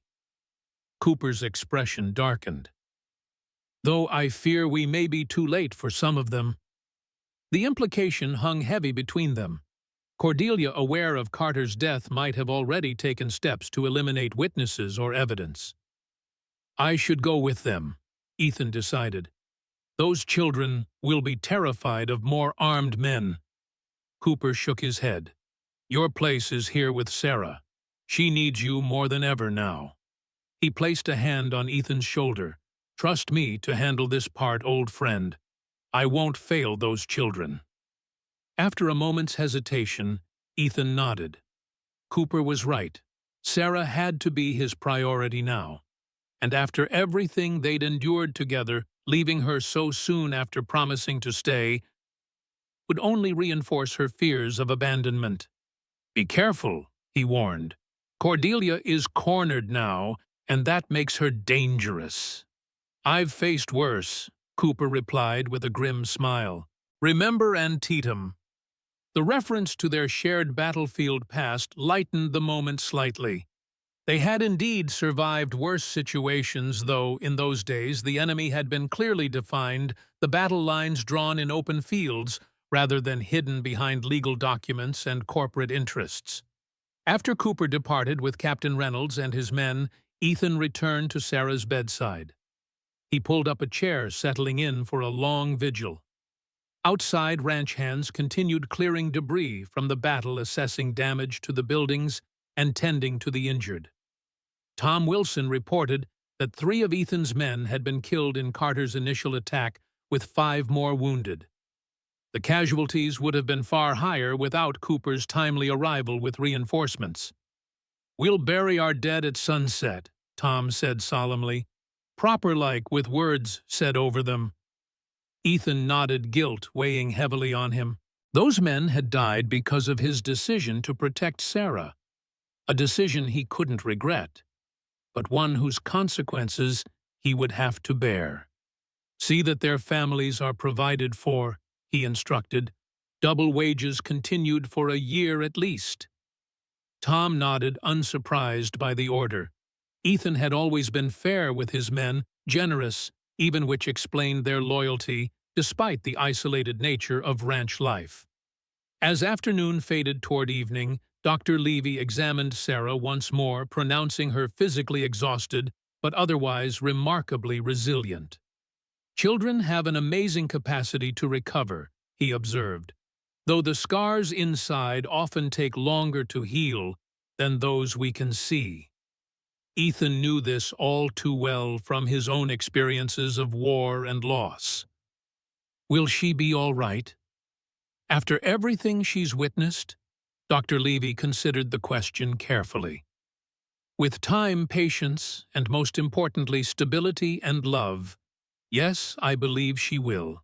He packed his medical bag as he spoke. She's a remarkable child, Mr. Morgan, intelligent, observant, and with a strength of character rarely seen in one so young. Like her aunt, Ethan said softly. Indeed. Dr. Levy hesitated, then added, the revelation about Rebecca must have been quite a shock. Ethan's jaw tightened. The knowledge that his sister had reached Wyoming, had been so close to finding him only to die in Carter's mine, continued to torment him. I should have looked harder, should have questioned the reports of the attack. You couldn't have known, Dr. Levy reminded him gently. And tormenting yourself with what might have been serves no purpose now. Rebecca would want you to focus on the living, on Sarah. The doctor's words, though difficult to accept, contained wisdom Ethan couldn't ignore. Rebecca was beyond his help now, but Sarah wasn't. He could honor his sister's memory by ensuring her niece never knew the hardships she had endured. As dusk approached, Cooper returned from town, his expression grave. Ethan, who had been helping Tom organize the funeral for the fallen ranch hands, immediately sensed something was wrong. What happened? He asked as soon as they were alone. Cooper removed his hat, running a hand through his graying hair. Cordelia Blackwood is dead. Suicide, apparently. Poisoned herself when she heard about Carter. And the children. 4 rescued from the cellar beneath the Red Garter, Cooper reported. Terrified, but alive. There were signs of others, but no trace of them. God knows where they ended up. Ethan swore softly. So Cordelia takes her secrets to the grave. Not all of them, Cooper countered. We found ledgers hidden in her quarters, detailed records of children brought to Wyoming under false pretenses, their placements with various operations payments received. His expression hardened. Names of officials who looked the other way. Your sister Rebecca is listed among the women brought west in '68. The confirmation of what Carter had claimed sent a fresh wave of grief through Ethan. Any mention of Mary Collins? Cooper nodded. Mary was brought over a year earlier in '67. According to the ledger, she was special merchandise reserved for Carter personally. He hesitated. There's also mention of a child born to her in early '65. Sarah. So it's true, Ethan said heavily. Sarah is Carter's daughter. By blood, perhaps, Cooper agreed. But blood isn't always what matters most in defining family. The wisdom in those words resonated with Ethan. Sarah was his niece through Rebecca and Mary's sisterhood, a connection of chosen family rather than direct blood. That she also carried Carter's blood was an unfortunate accident of birth, not a defining characteristic. Have you told her? Cooper asked. About Rebecca reaching Wyoming, about Carter being her father. Ethan shook his head. Not yet. She's been through enough for now. There will be time for those truths later when she's stronger. Cooper seemed about to argue, but thought better of it. Your decision. But children often understand more than we give them credit for, and secrets have a way of emerging at the worst possible times. Before Ethan could respond, a commotion erupted from the direction of the main road. Riders were approaching at least a dozen, their lanterns bobbing like fireflies in the gathering darkness. Company representatives, Cooper guessed grimly. Sooner than expected. Ethan moved toward the house, intent on checking on Sarah, but Cooper stopped him with a hand on his arm. Let me handle this, the marshal urged. You stay with Sarah. If they see you, They'll know immediately where to focus their attention. Reluctantly, Ethan agreed. Cooper was right. The less direct confrontation at this stage, the better their chances of protecting Sarah from corporate interests. Inside the guest room, Sarah was awake, sitting up in bed while Martha brushed her tangled blonde hair. The domesticity of the scene struck Ethan forcefully, how quickly children could adapt when finally feeling safe. "There's more trouble, isn't there?" Sarah asked perceptively as soon as Martha left them alone. "I heard horses." Ethan considered deflecting but decided against it. Cooper was right. Children understood more than adults often believed. "Yes," he admitted, taking his usual seat beside her bed. "Men from the mining company Carter worked with. They're probably not happy about what happened." Sarah's face fell. "They've come for me, haven't they? Because of who my father was." The directness of the statement caught Ethan by surprise. "You knew about Carter."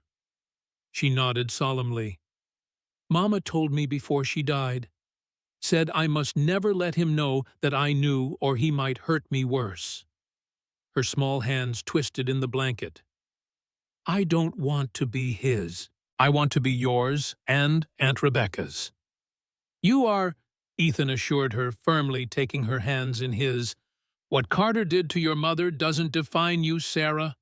You're a Collins like Rebecca and Mary, like me. But what if the mining men say different?"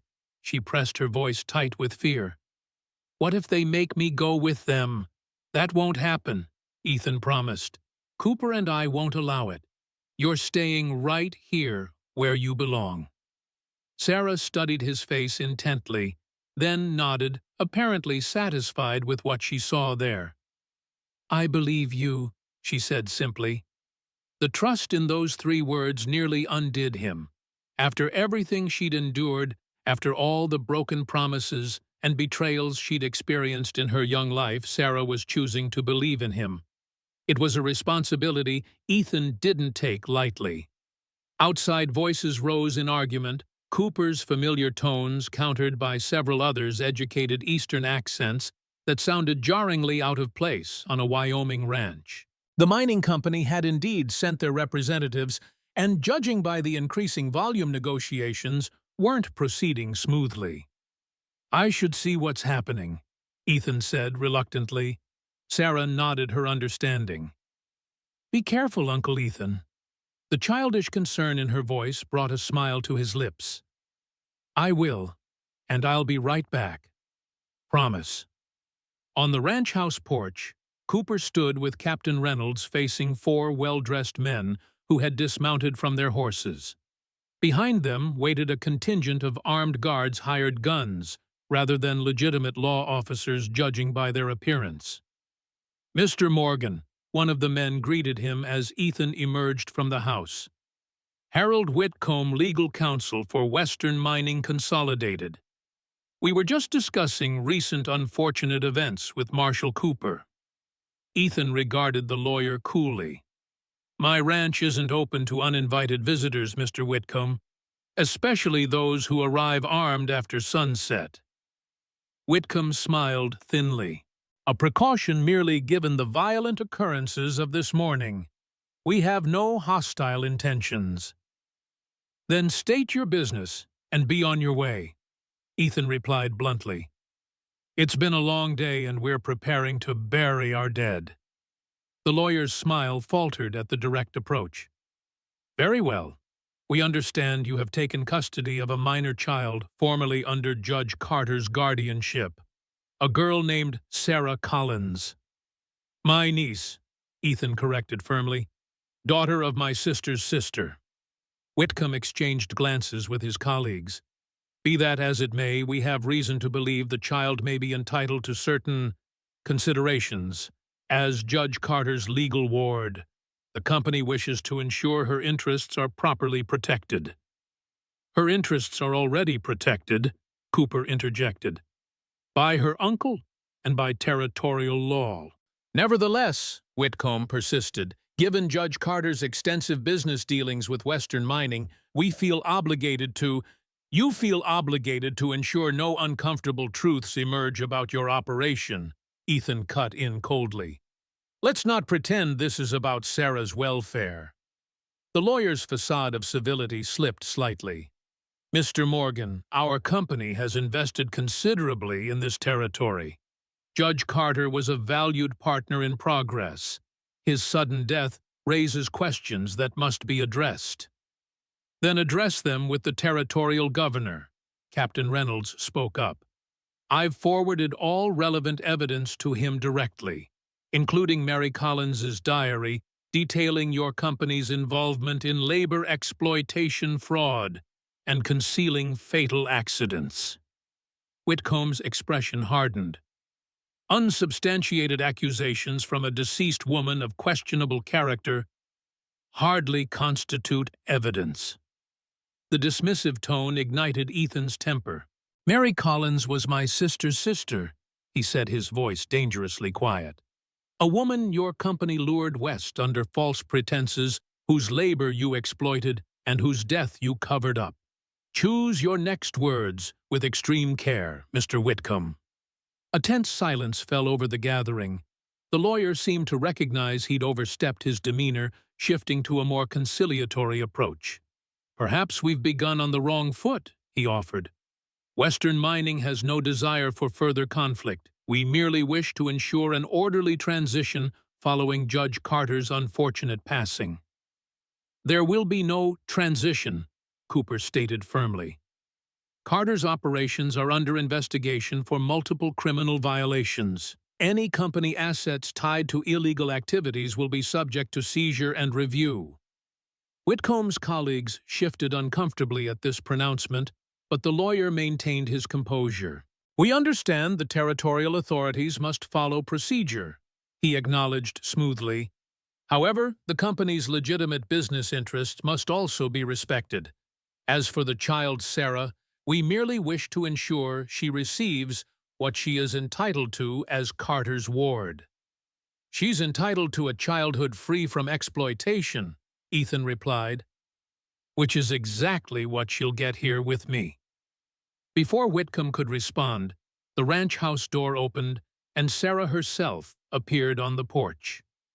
Despite Martha's attempts to restrain her, the child stepped forward to stand beside Ethan, her small hand slipping into his. I'm not going with you, she said, clearly addressing Whitcomb directly. I know what you did to my mama and the others. It's all in her diary. The lawyer's confident expression faltered as he took in the child's resolute stance. Young lady, you don't understand the complexities. I understand enough, Sarah interrupted with a maturity beyond her years. Judge Carter wasn't my guardian. He was a bad man who hurt people, and you helped him. A murmur ran through the gathered men at this direct accusation. Even Whitcomb's colleagues looked uncomfortable, exchanging uncertain glances. Ethan placed a protective hand on Sarah's shoulder, ready to intervene, but the child wasn't finished. My uncle is my family now, she continued firmly, and Marshall Cooper has Mama's diary, where she wrote down all the bad things you did, so you should go away before more people get hurt. The simple, devastating clarity of her statement hung in the air. In that moment, Sarah didn't appear as a vulnerable child, but as a powerful witness whose testimony could unravel years of corporate malfeasance. Whitcomb recovered his composure with visible effort. Well, it seems the child has strong opinions. He turned to his colleagues. Perhaps we should continue this discussion in town with the local authorities. An excellent suggestion, Cooper agreed, though his tone suggested he was fully aware of the lawyer's attempt to retreat strategically. Captain Reynolds and I will be happy to review any documentation you have regarding Western Mining's operations in the territory. Recognizing defeat, at least for the moment, Whitcomb nodded stiffly. We'll speak again, Mr. Morgan, he said, the words carrying an unmistakable undertone of threat. Whenever you wish, Ethan replied evenly, during daylight hours, unarmed and with proper notice. As the lawyers and their guards remounted and departed, Ethan knelt beside Sarah. "That was very brave," he told her quietly, "but also dangerous. These men aren't like Carter. They hide behind laws and money rather than direct threats." Sarah nodded solemnly. "I know, but Mama always said the truth is strongest when spoken plainly." She looked up at him, her blue eyes seeking reassurance. "Did I do wrong?" "No," Ethan replied honestly. "Not wrong, just risky." He squeezed her hand gently. "Next time, though, perhaps wait until we've discussed strategy before confronting mining company lawyers, all right?" A small smile flickered across her face, the first real smile Ethan had seen from her. "All right, I promise." As they returned inside, Cooper and Captain Reynolds followed their expressions grave, despite the temporary victory. "They'll be back," Cooper warned once Sarah was out of earshot. "With more lawyers, more documentation, perhaps even a sympathetic judge from another district." "Let them come," Ethan replied grimly. "We'll be ready." Reynolds wasn't so confident. "Western mining has powerful connections, Morgan, in the territorial capital, even in Washington. This won't be as simple as facing down Carter and his local thugs." "Nothing worth fighting for ever is," Ethan countered. "My sister died in their mine. Sarah's mother, too. How many others have been sacrificed for their profits? At some point, someone has to take a stand." Cooper nodded in agreement. "And that stand begins with securing Sarah's legal status as your ward. I've already drafted the paperwork based on her blood relation to you through Rebecca. We'll file it first thing tomorrow." "Will it be enough?" Ethan asked. "It's a start," Reynolds answered. "Blood ties carry significant weight, even out here where law is still more ideal than reality. But be prepared for a fight, Morgan. Men like Whitcomb don't retreat for long." As night settled fully over Triple M Ranch, Ethan returned to Sarah's bedside. She had finally drifted into a deep sleep, her face peaceful for the first time since he'd found her standing barefoot in the snow. Watching her, Ethan made a silent vow. Whatever came next, legal battles, corporate pressure threats from Carter's remaining allies, he would face it. Not just for Rebecca's memory or Mary's sacrifice, but for Sarah herself. This child who had endured so much deserved a chance at the childhood that had been stolen from her. Outside the ranch hands were conducting the burial service for their fallen comrades. The solemn sound of hymns drifted through the night air as Ethan maintained his vigil, guarding Sarah's sleep, as twilight deepened into full darkness. In the morning, they would begin building something new from the ashes of violence and corruption, a life where Sarah could grow up knowing safety, education, and love. But tonight, simply surviving was victory enough. As Ethan finally allowed himself to doze in the chair beside Sarah's bed, he dreamed not of battlefields or loss, but of Rebecca as he'd last seen her young and hopeful, setting out to find him in Wyoming. In the dream, she smiled and nodded her approval, her hand resting on Sarah's shoulder. "You found her, Dream," Rebecca said simply. "When I couldn't." "I'll keep her safe," Ethan promised, "for both of us." Rebecca's image began to fade. "Don't just keep her safe, brother. Teach her to live, to be brave, to stand in the light." Ethan woke with a start to find Sarah watching him, her blue eyes solemn in the pre-dawn dimness. "You were talking in your sleep," she informed him. "You said, 'I promise,' over and over." "Did I?" Ethan smiled slightly. "Well, I meant it." Sarah nodded, accepting this without question. "Uncle Ethan, can I ask you something important?" "Of course." She hesitated, gathering her courage. "Can you teach me to ride a horse and shoot a gun, so next time bad men come, I can help protect our home too." The request, so earnest and unexpected, caught Ethan off guard. But looking at Sarah's determined expression, he recognized the same resilience that had helped her survive Cordelia's abuse, Carter's threats, and the mining company's attempt to claim her. "Yes," he decided. "When you're stronger, I'll teach you both. Every person should know how to protect themselves and those they love." Sarah's smile illuminated her entire face, transforming her from a solemn, wary child into the girl she might have been without suffering's heavy shadow. "And we'll get the other children too," she pressed. "The ones from Miss Cordelia's cellar. They don't have anyone either." Ethan hesitated, then nodded. "We'll do what we can for them. I promise." As dawn broke over Triple M Ranch, casting golden light across the snow-covered valley, Ethan realized that in trying to save one child, he had inadvertently embarked on a much larger battle, not just against Western mining or Carter's corrupt legacy, but against a system that viewed children as commodities rather than human beings deserving of protection and care. It wouldn't be easy. The mining company's lawyers would return. Questions about his suitability as guardian for a young girl would arise. The other children rescued from Cordelia's basement would need advocates too. But for the first time since losing Rebecca, Ethan felt truly alive, his purpose clear. This was a fight worth having, a stand worth taking not just for Sarah, but for all the vulnerable souls who had no one else to champion their cause. Outside, Cooper was organizing the day's proceedings, while inside, Martha prepared breakfast for the growing number of people seeking shelter at Triple M. The ranch, once Ethan's solitary retreat from the world, was becoming something else entirely, a sanctuary, a stronghold against the darkness that had too long shadowed Redemption Springs. Sarah slipped her small hand into his. "What happens now?" she asked softly. Ethan squeezed her fingers gently. "Now we build something new, something better."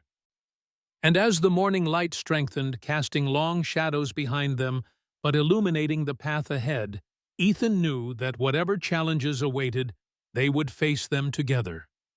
Uncle and niece survivors, both finding their way forward into the light.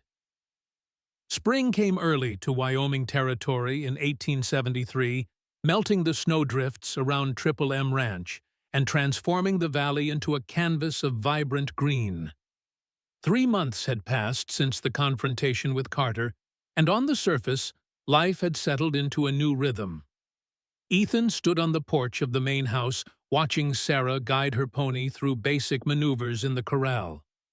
She rode with growing confidence, her small frame straight in the saddle, blonde hair braided neatly down her back. The transformation in the girl was remarkable, physically stronger now, her face filled out from regular meals, her eyes clear and focused, rather than shadowed with fear. "She's a natural," Cooper observed, joining Ethan on the porch. "Takes to riding like she was born to it." Ethan nodded, unable to hide his pride. "She's determined. Gets up before dawn some days to practice." Cooper smiled, though his eyes remained serious. "Good skills to have, especially considering our situation." The reminder of their precarious position sobered Ethan instantly. Despite Cooper's efforts, the legal battles surrounding Sarah and Carter's legacy had intensified rather than diminished over the past months. Western Mining had brought in additional lawyers from Denver and even San Francisco, filing motion after motion to challenge Ethan's guardianship and assert corporate rights to Carter's assets, including, by extension, any claims Sarah might have as his biological daughter. "Any news from the Capitol?" Ethan asked quietly, ensuring Sarah couldn't overhear. Cooper's expression tightened. "Not good, I'm afraid. Judge Harrison has scheduled a formal hearing on Western's petition. They're pushing hard for Sarah to be placed under corporate guardianship for her financial benefit." "Meaning they want control of Carter's shares and holdings," Ethan translated grimly. "Exactly. And they've brought in character witnesses against you people claiming you're unstable from war experiences, unsuitable to raise a young girl. Cooper hesitated, including Cordelia's former bartender. He's testifying that Sarah was well cared for before you abducted her. Ethan's hands clenched on the porch railing. That's absurd. The man's being paid to lie. Of course he is, Cooper agreed. But Harrison doesn't know that, or pretends not to. Western Mining has made substantial donations to various territorial projects he supports. The corrupt nature of frontier justice was hardly surprising, but the extent of Western Mining's influence remained troubling. They weren't just fighting one corrupt judge anymore, but an entire corporate apparatus determined to protect its interests, regardless of human cost. When is the hearing? Ethan asked. 2 weeks, in the territorial capital. Cooper placed a hand on his friend's shoulder. Ethan, you should prepare Sarah. If Harrison rules against us, he didn't need to finish the sentence. If the judge ruled in Western Mining's favor, they would come for Sarah immediately with legal authority to remove her from Ethan's care. I won't let them take her, Ethan said, his voice low and fierce. Cooper sighed. I know, but consider what that means, old friend. Defying a court order would make you a fugitive. You'd have to leave Wyoming, probably head west to Oregon or California. Leave everything you've built here. The thought of abandoning Triple M, the ranch he'd spent 15 years building, was painful. But watching Sarah guide her pony in a perfect circle, her face alight with accomplishment, Ethan knew there was no real choice to make. If it comes to that, we'll go, he said simply. I've moved before. I can do it again. Cooper nodded, unsurprised. I've taken the liberty of contacting some old Union Army friends in California, just in case. He lowered his voice further. And I've arranged for a horse relay along the western route. If you need to leave quickly, there will be fresh mounts waiting at strategic points. The fact that Cooper, a federal marshal sworn to uphold the law, would help them evade a court order spoke volumes about both his friendship and his disgust with the corruption they faced. Thank you, Ethan said quietly, for everything. Their conversation was interrupted as Sarah trotted her pony to the corral fence, her face flushed with exertion and pride. Did you see Uncle Ethan? I made her turn just using my legs, like you showed me. I saw, he confirmed, forcing a smile despite his troubled thoughts. You're becoming quite the horsewoman. Sarah beamed at the praise, then noticed Cooper. Marshal Cooper, are you staying for supper? Martha's making apple pie. Cooper tipped his hat to her. I wouldn't miss it, Miss Sarah. As Sarah led her pony toward the stable, the men exchanged a glance. The child had found happiness here, a sense of home and belonging, after years of abuse and neglect. The thought of that being ripped away from her yet again made Ethan's blood boil. We should tell her, Cooper advised gently. Not everything, but enough, so she's prepared. Ethan nodded reluctantly. Tonight, after supper. The evening meal had become a communal affair at Triple M. Besides Ethan's Sarah and the ranch's permanent hands, the table now regularly included Dr. Levy, who had relocated his practice to a small cabin on Ethan's property following threats in town, and Eleanor Simmons, who had similarly moved to the ranch after her boarding house was mysteriously burned to the ground, a clear message from Western Mining's less official representatives. Additionally, 4 children rescued from Cordelia's cellar now lived at Triple M. With no relatives coming forward and the territorial orphanage overcrowded, Ethan had offered them shelter. They ranged in age from 6 to 12 each, bearing physical and emotional scars from their time in Cordelia's care. Sarah had appointed herself their unofficial leader and protector, showing remarkable patience in helping them adjust to life without constant fear. "Josiah read a whole page by himself today," Sarah announced proudly during supper, causing the youngest boy to blush furiously. "He's learning so fast." "That's wonderful," Ethan praised, genuinely impressed with both Josiah's progress and Sarah's dedication to teaching the younger children. Eleanor, who had taken on the role of educator for the children, nodded in agreement. "Sarah's quite the teacher's assistant. She has a natural gift for explanation."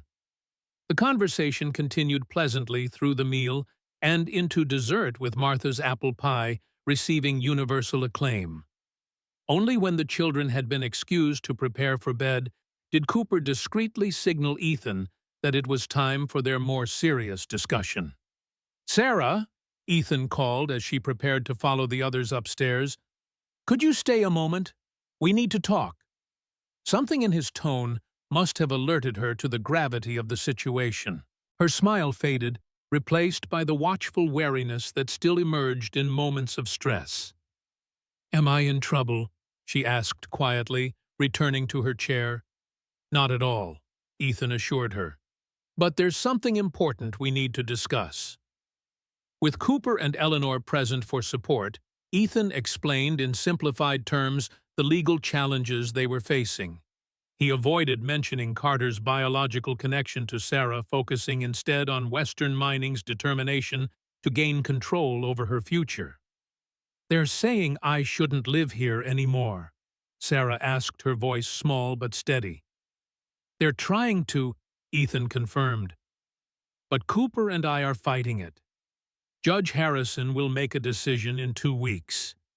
And if he says I have to go with them," Ethan exchanged a glance with Cooper before answering carefully, "if that happens, we have a plan. We might need to leave Wyoming for a while until we can sort things out properly." Sarah absorbed this, her young face solemn. "Leave the ranch. But this is our home." "Home isn't a place, sweetheart," Eleanor interjected gently. "It's the people you're with. You and Ethan will still be family wherever you go." Sarah considered this wisdom, then looked directly at Ethan. Would Marshal Cooper and Dr. Levy come too, and Eleanor, and the other children? The simple question revealed her greatest fear, not leaving the ranch, but losing her newly formed family. "That would be complicated," Ethan admitted honestly, "but we'd make sure everyone was safe and taken care of." Sarah's shoulders slumped slightly, but she nodded in acceptance. "When will we know?" 2 weeks, Cooper repeated. "Until then, we carry on as normal. But Sarah, this is important. If anyone you don't know tries to speak with you, or if you see strangers around the ranch, you come tell one of us immediately. Understand?" "Yes, sir," she replied solemnly. "Is it like when Miss Cordelia would send men to find children who ran away?" The innocent comparison sent a chill through the room. Ethan reached across the table to take her hand. "Something like that," he acknowledged. "But you're not alone anymore. We're all watching out for you." After Sarah had gone upstairs, the adults remained at the table, the weight of their situation hanging heavy in the air. "She took it well," Eleanor observed quietly. "Too well," Ethan replied. "She's had too much practice accepting bad news." Cooper sighed heavily. "There's more you should know. Western Mining isn't limiting their strategy to legal channels. There have been reports of hired guns arriving in Redemption Springs, professional troublemakers, not local talent. Preparing for resistance if they win the court case," Ethan surmised. "Or creating leverage before it," Cooper corrected grimly. "They've been asking questions about the ranch's defenses, your daily routines. I've doubled the deputy patrols in the area, but my resources are limited." "We should increase security here too," Ethan decided. "Extra men on watch, especially at night." Eleanor rose from the table. "I'll speak with Martha about organizing the supplies in case we need to leave quickly. Food, medicine, clothing for the children." Her practical nature reasserted itself in crisis, transforming the widow into a formidable logistics expert. As their plans took shape, Ethan found himself torn between hope and preparation for the worst. The legal case wasn't entirely hopeless. Mary's diary provided compelling evidence of corporate wrongdoing, and Sarah's blood relationship to him through Rebecca established a legitimate claim to guardianship. But Western mining's resources far outstripped their own, and frontier justice often favored power over principle. Later that night, after the house had quieted, Ethan made his usual rounds, checking doors and windows before retiring. He paused at Sarah's room, hearing not the even breathing of sleep, but the soft scratch of pencil on paper. He knocked gently before opening the door. Sarah sat cross-legged on her bed, a drawing pad balanced on her knees, illuminated by the oil lamp on her bedside table. "Can't sleep?" Ethan asked, entering the room. Sarah shook her head, continuing to sketch. "I'm making maps," she explained, "of the ranch and the trails we ride, in case we have to leave quickly." The practicality of her preparation, so adult in its foresight, broke Ethan's heart. Children her age should be drawing horses or flowers, not escape routes. "That's very clever," he said, sitting beside her on the bed. "But you need your rest, too." Sarah set aside her pencil, looking up at him with those unnervingly direct blue eyes. "Uncle Ethan, if the bad men come from the mining company, will you have to kill them like Judge Carter?" The question caught him off guard. "I hope it doesn't come to that," he answered carefully. "Cooper and I are trying to solve this peacefully through the law." "But the law isn't always right," Sarah observed with the simple clarity of a child who had seen law's failures firsthand. "Judge Carter was the law in town, and he was bad." "That's true," Ethan acknowledged. "Sometimes the law gets twisted by people with power, but that doesn't mean we should abandon it altogether. Without law, life becomes even harder for those who are vulnerable." Sarah considered this, then asked, "Is that why you fought in the war, for better laws?" "In a way," Ethan replied, surprised by her insight. "I fought because I believed everyone deserved freedom and fair treatment, not just those with power." "Like the children at Miss Cordelia's," Sarah nodded in understanding. "We deserved better, too." "Yes," Ethan agreed softly. "You did. And you still do." Sarah returned to her map, adding small details with careful precision. "I won't go with the mining men," she stated with quiet determination. "Even if the judge says I have to. I'd run away and find you." The simple declaration, spoken without drama or fear, underscored the bond that had formed between them in just a few months. Sarah trusted him completely, believing in his protection, even against the might of Western mining and corrupt territorial justice. "It won't come to that," Ethan promised, though he couldn't be certain. "Now, time for sleep. We have riding lessons in the morning." Sarah obediently set aside her drawing pad and slipped under the covers. As Ethan turned to leave, she called after him softly, "Uncle Ethan, do you think Mama and Aunt Rebecca would be proud of us fighting the mining company?" Ethan paused in the doorway, struck by the question. "Yes," he replied with absolute certainty. "They would be very proud, especially of you." Sarah smiled at that, a genuine smile that transformed her serious face. "Good night, Uncle Ethan." "Good night, Sarah," he responded, closing the door gently behind him. In the hallway, Ethan leaned against the wall, overwhelmed by the responsibility he'd undertaken. Not just for Sarah, but for all the children now under his protection, for the ranch hands, who depended on him, for Eleanor and Dr. Levy, who had sacrificed their own safety to stand with him against corruption. Cooper was right. If the court ruled against them, fleeing would mean abandoning everything he'd built here. But watching Sarah tonight, Seeing her courage and resilience in the face of yet another threat to her security, Ethan knew he would sacrifice anything to keep her safe. The ranch, his reputation, even his own freedom, if necessary. Some battles transcended personal cost. This was one of them. The following week passed in tense preparation. Ethan increased security around the ranch, positioning experienced hands at strategic points and establishing regular patrols of the property boundaries.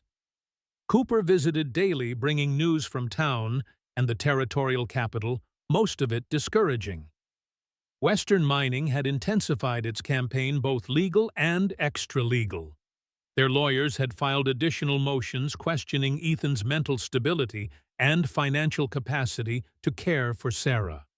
Meanwhile, their hired guns maintained a visible presence in Redemption Springs, intimidating potential witnesses who might speak in Ethan's favor. "They're creating a narrative," Cooper explained one evening as they reviewed their legal strategy, "painting you as an unstable war veteran living in isolation while presenting themselves as respectable businessmen concerned for a child's welfare." "It's working too," Dr. Levy added grimly. "I've heard people in town, good people who know better, repeating their talking points. Perhaps the girl would be better off with a proper family, they say, as if a corporate guardianship is somehow more natural than living with her blood relative." The shift in public opinion was particularly frustrating. Despite Carter's exposed corruption, many in Redemption Springs still viewed Western Mining as a source of prosperity and progress. The company provided jobs, supported local businesses, and maintained the veneer of respectability that Carter had cultivated. Against this coordinated assault, Ethan and his allies seemed increasingly outmatched. Their most compelling evidence, Mary's diary documenting corporate abuses, was being systematically undermined by Western Mining's lawyers who questioned its authenticity and Mary's credibility. "We need something more," Ethan insisted. "Something they can't dismiss or discredit." "I've been thinking about that," Cooper replied thoughtfully. Carter must have kept records of his dealings with Western Mining. Business correspondence, contracts, that sort of thing. "Presumably in his office at the courthouse," Dr. Levy pointed out, "which is now locked and guarded by men loyal to the company." "Not necessarily," Cooper countered. "Carter was paranoid, especially toward the end. He wouldn't have kept his most incriminating documents where others might find them." Ethan considered this. "His home, then, that private cabin where he took Sarah after the battle here." Cooper nodded. "Worth investigating at least. If we could find proof of Western Mining's direct involvement in illegal operations, not just through Carter, but corporate directives, it might be enough to sway Judge Harrison." The plan was risky. The cabin was located deep in the forested foothills, a day's ride from Redemption Springs, in territory now actively patrolled by Western Mining's men. Additionally, the structure had been partially burned during their confrontation with Carter, and 3 months of winter weather might have destroyed any remaining documents. "I'll go," Ethan decided. "Tonight." "Not alone," Cooper insisted. "I'm coming with you. 2 sets of eyes will search more efficiently, and 2 guns offer better protection if we're discovered." Ethan wanted to refuse. Cooper was risking enough already, but the marshal's determined expression brooked no argument. They would go together, slipping away after dark, when Sarah and the other children were safely asleep. The decision made, they turned to practical preparations. The journey would require stealth rather than speed, avoiding main trails and known mining company outposts.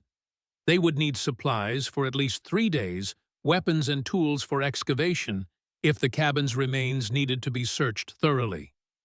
As they worked, Sarah entered the study where they had gathered, her expression troubled. "Something wrong?" Ethan asked instantly, alert to her distress.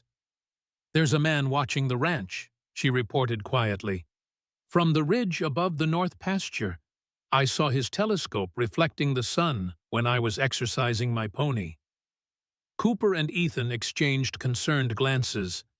The north ridge offered a clear view of the ranch house and main yard, perfect for surveillance.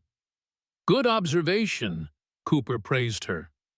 "How long ago did you see this?" "About an hour," Sarah replied. "I came straight to tell Martha, but she said to wait until you weren't busy. But then I remembered you said to tell you immediately about strangers, so I came anyway." She looked uncertain, as if expecting reproach for the interruption. "You did exactly right," Ethan assured her. "Always trust your instincts about things like this." Cooper was already moving toward the window, carefully positioning himself to view the ridge without being obviously visible from outside. After a moment of careful observation, he nodded grimly. "He's still there, using the pine copse for cover, but the sun's catching his glass occasionally." "One of Western's men?" Ethan asked quietly. "Likely," Cooper confirmed. "Professional work. They're probably watching all approaches to the ranch." The discovery complicated their plan to visit Carter's cabin. If Western Mining had the ranch under surveillance, any departure would be noted and potentially followed. "We need a diversion," Ethan decided, "something to draw their attention elsewhere while we slip away." Sarah, who had been listening intently, spoke up. "I could help. I'm small. They don't watch me as carefully as the grown-ups." "Absolutely not," Ethan responded immediately. "It's too dangerous." "I didn't mean I'd do anything dangerous," Sarah clarified. "But Eleanor was planning to take us children on a picnic tomorrow by the East Creek. If we went and made it obvious we were going packing baskets and blankets and such, wouldn't they watch us instead? Because I'm who they're interested in." The logic was sound, though. Ethan hated involving Sarah even peripherally in their plan. Cooper, however, nodded thoughtfully. It could work. A daylight activity completely innocent, but requiring enough attention from their watchers to create a window of opportunity. He looked to Ethan. "We could slip out tonight after dark when visibility is limited. Then Eleanor takes the children on their picnic tomorrow to maintain the illusion that everything is normal here." "I don't like using Sarah as bait," Ethan objected. "Not bait," Sarah corrected with surprising firmness. "A distraction. There's a difference. And I'd have Eleanor and Tom and the others protecting us. We'd be fine." Once again, Ethan was struck by Sarah's maturity and courage. Despite everything she'd endured, or perhaps because of it, she possessed a clarity about danger and risk that many adults lacked. "All right," he conceded reluctantly, "but you stay close to Eleanor at all times, and Tom will have extra men with you, armed but discreet." Sarah nodded solemnly. "I promise." With Sarah's unexpected contribution, their plan took final shape. Ethan and Cooper would depart shortly after midnight, using the ranch's least visible trail through the southern ravine. They would travel light and fast, reaching Carter's cabin by mid-morning, if all went well. Meanwhile, life at the ranch would continue normally, with Eleanor's picnic serving as additional misdirection. As Sarah left to help Martha with dinner preparations, Cooper watched her go with admiration. "Remarkable child," he commented. "She thinks like a tactician twice her age." "She's had to," Ethan replied, a mixture of pride and sadness in his voice. "Survival required it. Let's ensure her future demands less of such skills," Cooper said quietly, "and more of normal childhood joys." Ethan nodded in firm agreement. "That's precisely why we're doing this." Midnight found Ethan in the stable, quietly saddling his most reliable mount, a sturdy bay gelding known for his sure footing and calm temperament. Cooper was doing likewise with a borrowed horse, checking the cinch and adjusting saddlebags packed with essentials. The night was cloudy but dry, with just enough moonlight filtering through to illuminate their work without revealing them to distant watchers. perfect conditions for their clandestine departure. "Ready," Cooper whispered, securing his rifle in its scabbard. Ethan nodded, performing a final check of his own weapons, a Colt revolver at his hip, and a Winchester repeating rifle similar to Cooper's. They wouldn't stand a chance against a large force of Western Mining's men, but the firearms might deter smaller groups or predators they encountered on the trail. They led their horses on foot until they were well away from the main buildings, using a shallow drainage ditch to conceal their movement past the corrals and outbuildings.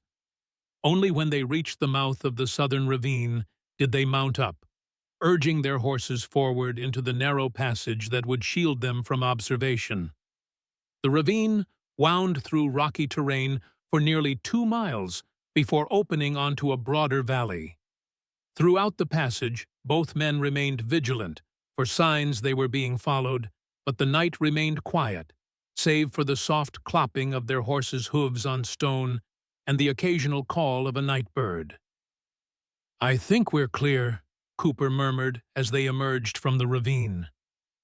No signs of pursuit. Ethan wasn't so easily reassured. They might have riders positioned further out, watching the major exit points from the ranch. "Possibly," Cooper acknowledged, "but not likely in this particular direction. The ravine is too easily overlooked, and it leads away from town rather than toward it." They continued on through the night, following game trails when possible and cutting cross-country when necessary. Cooper's knowledge of the territory proved invaluable.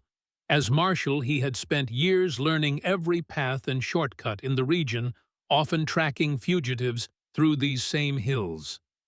By dawn, they had covered nearly 15 miles, putting substantial distance between themselves and Triple M Ranch.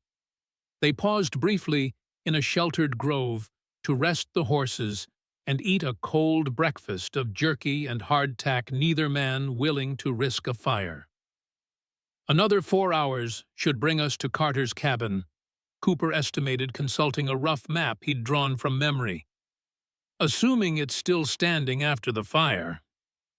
And assuming Western Mining hasn't already searched it thoroughly," Ethan added grimly. Cooper shrugged.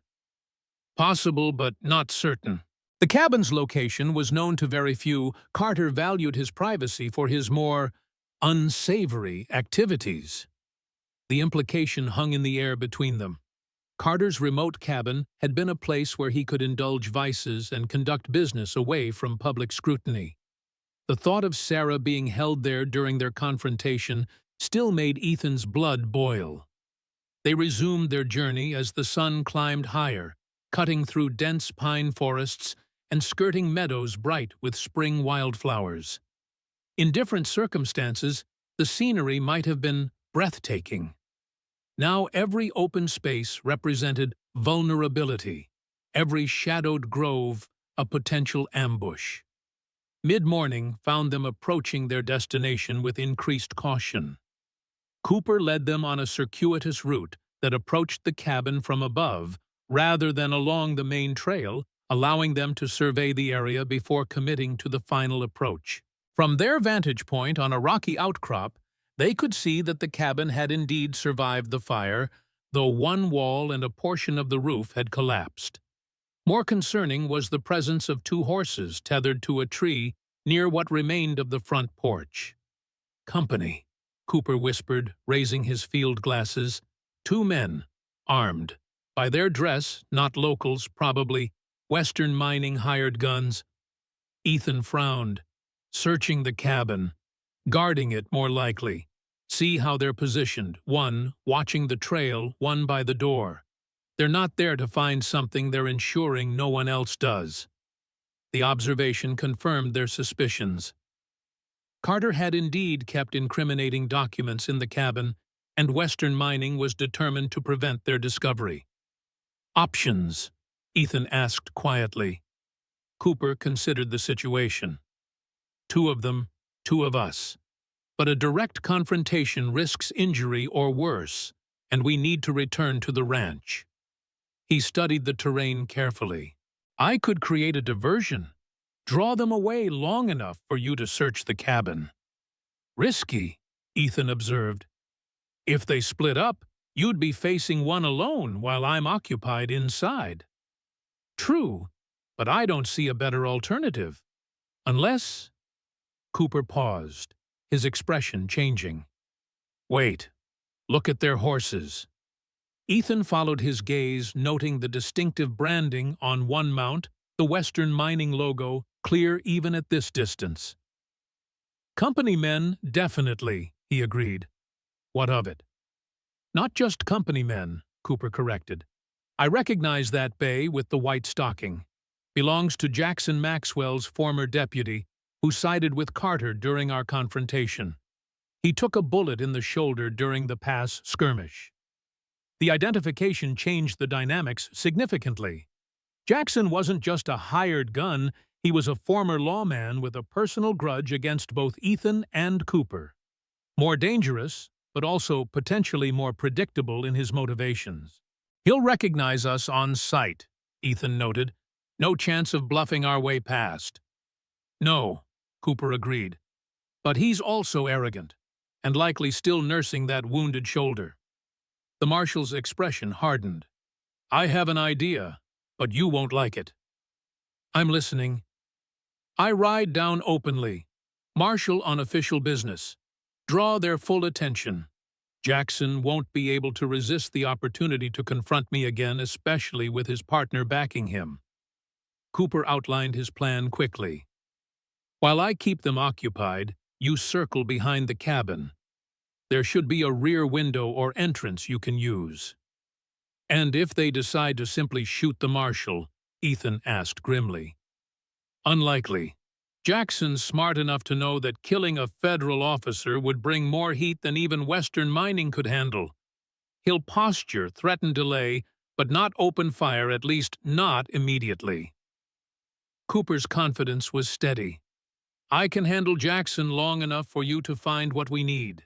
Ethan disliked the plan's risks, but couldn't devise a better alternative.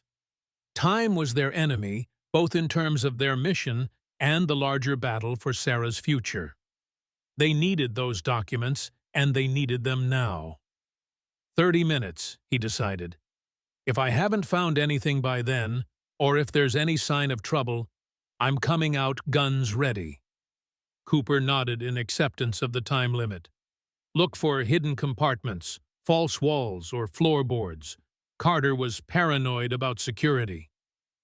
They separated with a brief handshake, Cooper descending directly toward the cabin, while Ethan worked his way around to approach from the rear.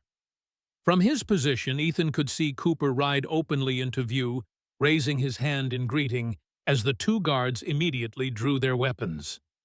Marshal Cooper, Jackson's voice carried clearly in the mountain air.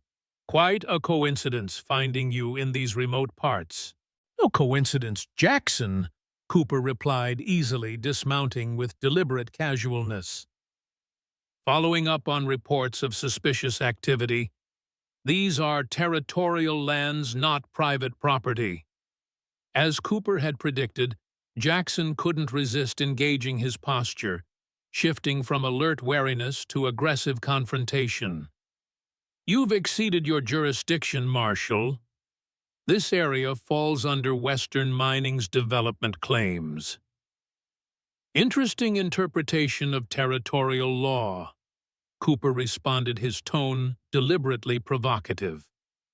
Care to show me the documentation for that claim? The verbal sparring continued as Ethan reached the back of the cabin, finding a partially collapsed wall that offered easy access to the interior. He slipped inside, drawing his revolver as a precaution, though the cabin appeared empty, apart from scattered furniture and debris from the fire. The interior was smaller than he'd expected, a main room with a stone fireplace, a small adjoining bedroom, and what appeared to be a primitive kitchen area. The fire damage was significant, but not total, with most of the destruction concentrated on one side, where the roof had partially collapsed. Working quickly and methodically, Ethan began his search, conscious of Cooper buying him precious time outside. The obvious hiding places yielded nothing, No secret compartments in the desk drawers, no hidden safes behind paintings, or loose floorboards beneath rugs. As the minutes ticked by, Ethan's frustration mounted. There had to be something here, or Western Mining wouldn't have posted guards. But where would a paranoid man like Carter conceal his most damning secrets? The answer came to him suddenly as he glanced at the stone fireplace. Unlike the wooden walls, it had survived the fire intact. More importantly, it represented the only permanent structure in the otherwise simple cabin. Kneeling beside the hearth, Ethan examined the stonework carefully. The craftsmanship was surprisingly sophisticated for such a remote location, each stone precisely cut and fitted, the mortar lines thin and regular. Almost too perfect for a frontier cabin. He ran his fingers along the stones forming the base of the fireplace, pressing experimentally. On the third stone from the right, something shifted slightly beneath his touch. Applying more pressure, Ethan felt the stone move inward, revealing a small hidden drawer built into the foundation of the hearth. Inside lay a leather portfolio, its edges singed, but its contents apparently intact. Ethan withdrew it carefully, opening the cover to confirm its value before tucking it securely inside his coat. The portfolio contained exactly what they had hoped to find. Letters on Western Mining Company letterhead contracts bearing corporate seals, and most damning of all, detailed instructions for concealing worker deaths and avoiding territorial inspections. Many documents bore the signatures of not just Carter, but senior company executives, providing direct evidence of corporate complicity in the illegal operations. His discovery secure, Ethan prepared to exit the cabin when a sharp crack from outside, unmistakably a gunshot, froze him in place. Cooper's voice rose in angry warning, followed by Jackson's taunting reply. The confrontation was escalating faster than anticipated. Abandoning stealth, Ethan drew his revolver and moved quickly to the front of the cabin, positioning himself where he could see through a gap in the damaged wall. Outside, Cooper stood with his back to a tree, his right hand hovering near his holster.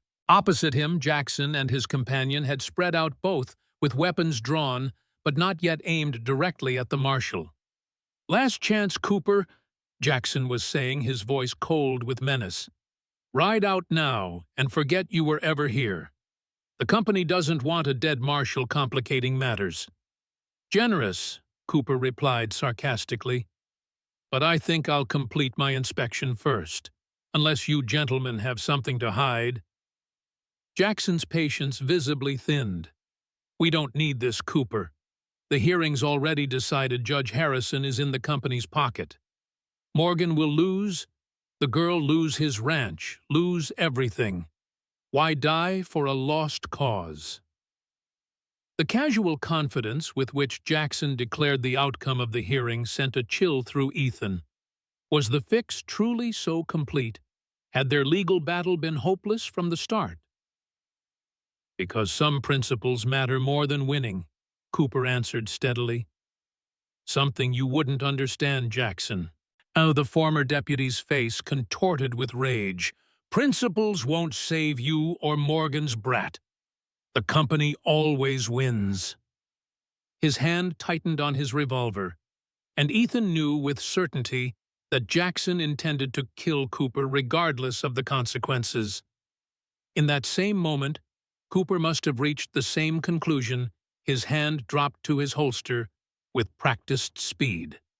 The next few seconds unfolded with the terrible clarity of violence. Jackson fired first, his bullet splintering the tree bark inches from Cooper's head. Cooper's return shot was more accurate, catching Jackson in his already wounded shoulder and spinning him to the ground. Jackson's companion panicked, firing wildly toward Cooper, while retreating toward the horses. Cooper took cover behind the tree, returning fire with controlled precision.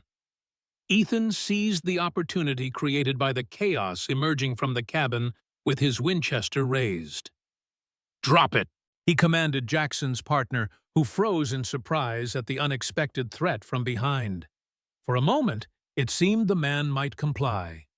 Then Jackson, writhing in pain on the ground, shouted, "Shoot him, Daniels! It's Morgan!" Daniels swung his weapon toward Ethan, forcing him to dive for cover as bullets splintered the wooden door frame.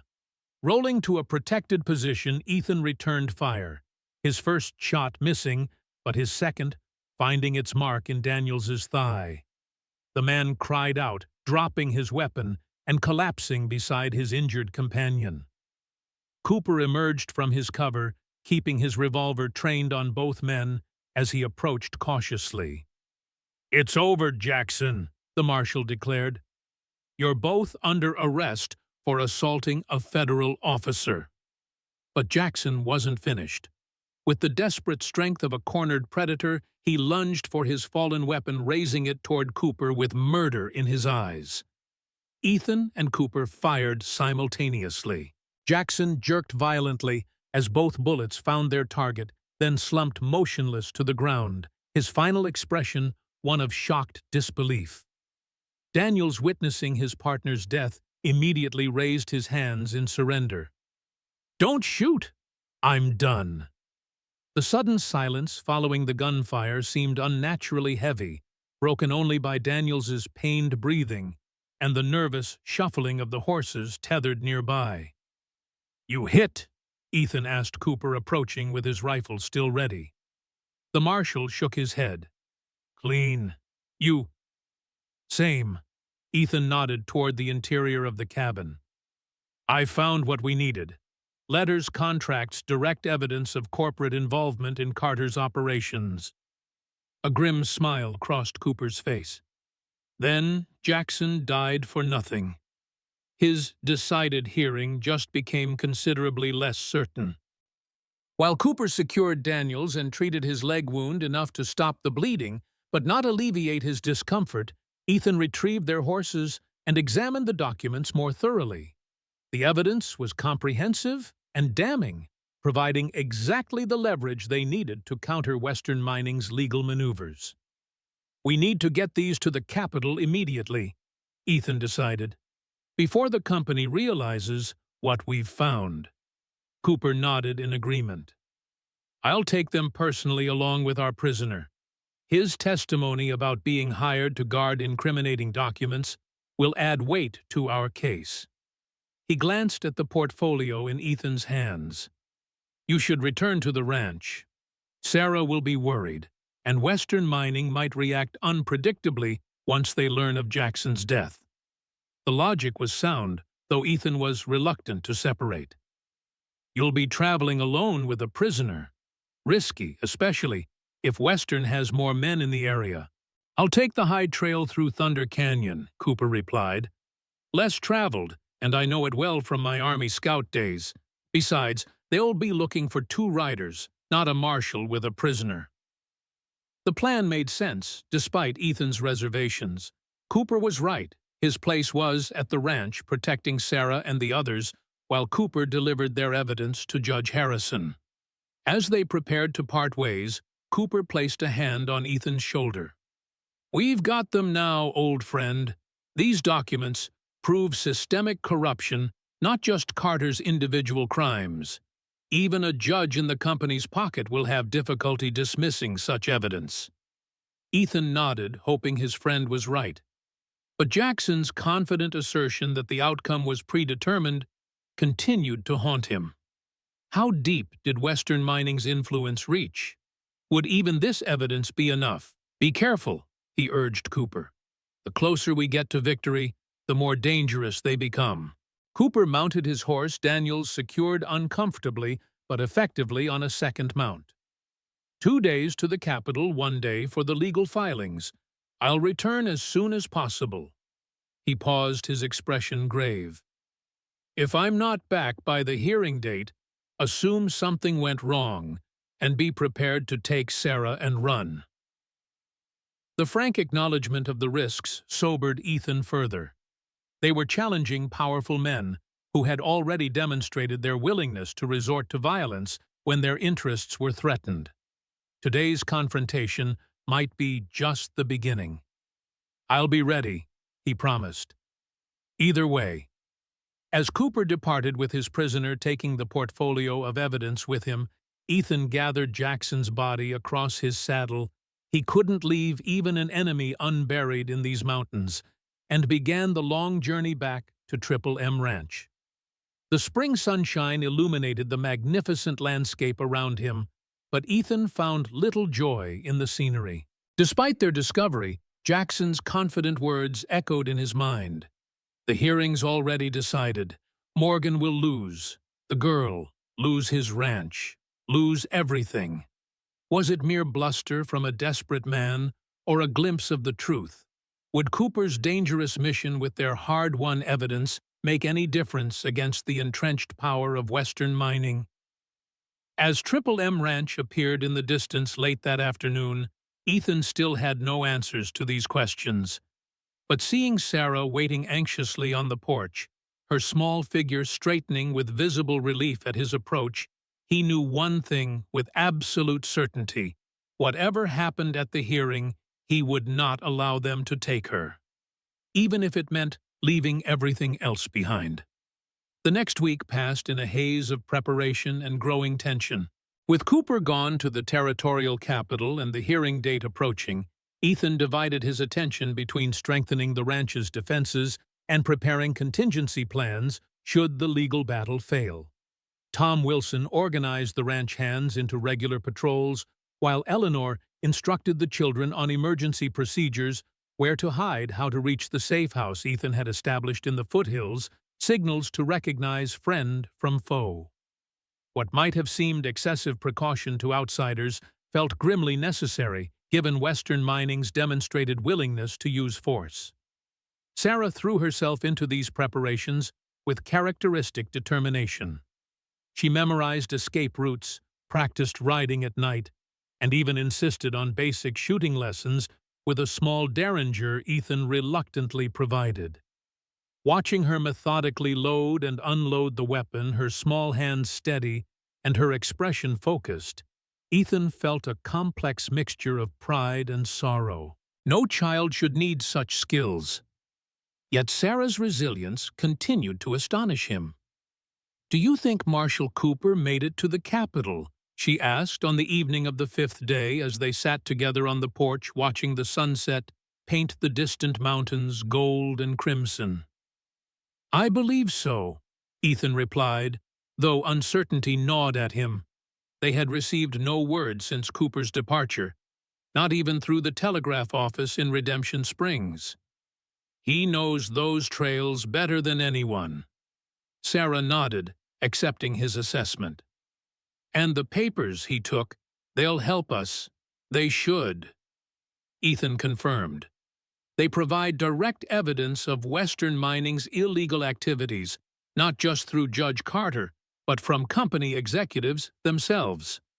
Sarah considered this, absently stroking the small calico kitten that had adopted her shortly after her arrival at Triple M.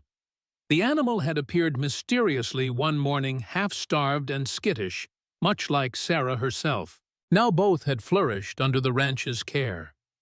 "Uncle Ethan," she said, after a thoughtful pause, "if we have to leave, what happens to Josiah and the others, and Martha and Eleanor and Dr. Levy, everyone who helped us?" The question revealed her deepest concern, not for herself, but for the makeshift family that had formed around them in recent months. Ethan had been making arrangements for this very contingency, though he'd hesitated to share the details with Sarah, not wanting to frighten her with the possibility of separation. "They'll be taken care of," he assured her. "Tom has agreed to manage the ranch in my absence. Eleanor and Dr. Levy would come with us at least initially. The other children—" He hesitated, knowing this would be hardest for her to accept. "Cooper has arranged potential homes with trustworthy families in the Eastern Territory, far from Western mining's influence." Sarah's face fell. "We'd be split up, but we promised to stay together. Especially Josiah, he still has nightmares. I help him through them." The concern in her voice made Ethan's chest tighten. Sarah had appointed herself protector of the younger children, particularly Josiah, the smallest and most traumatized of those rescued from Cordelia's cellar. She read to them at night, taught them games, and stood up for them against the occasional teasing from ranch hands' children. It would only be temporary, he promised, though he couldn't be certain, until we establish ourselves somewhere new and can send for them. Sarah didn't appear convinced, but she nodded reluctantly. I understand. It's like when Mama and Aunt Rebecca were separated. Sometimes staying together is too dangerous. The mature acceptance in her voice broke Ethan's heart. Children should expect permanence and security, not calculate risks and necessary sacrifices. Yet again, he was struck by how much Sarah had lost, how early she had learned the harshest lessons life could teach. Sarah, he said gently, I want you to know something important. Whatever happens with the hearing, whatever Judge Harrison decides, I will not let them take you. Even if we have to leave everything behind, even if we have to start over completely, we'll remain together. I promise you that. She studied his face intently, searching for any sign of uncertainty. Finding none, she smiled a rare, unreserved expression that transformed her solemn features. I know, she said simply. That's why I'm not afraid anymore. The implicit trust humbled him. After all, she had endured all the broken promises and betrayals. Sarah had chosen to believe in him completely. It was a responsibility Ethan carried more seriously than any he had ever assumed, including his duties during the war. As darkness settled over the ranch and Sarah retired for the night, Ethan remained on the porch, scanning the horizon for any sign of Cooper's return. The marshal should have reached the capital 4 days ago, sufficient time to file the documents and begin the return journey. His continued absence fueled Ethan's growing concern that something had gone wrong. Dr. Levy joined him, offering a cup of coffee as he settled into the adjacent chair. No word, he asked quietly. Ethan shook his head. Nothing.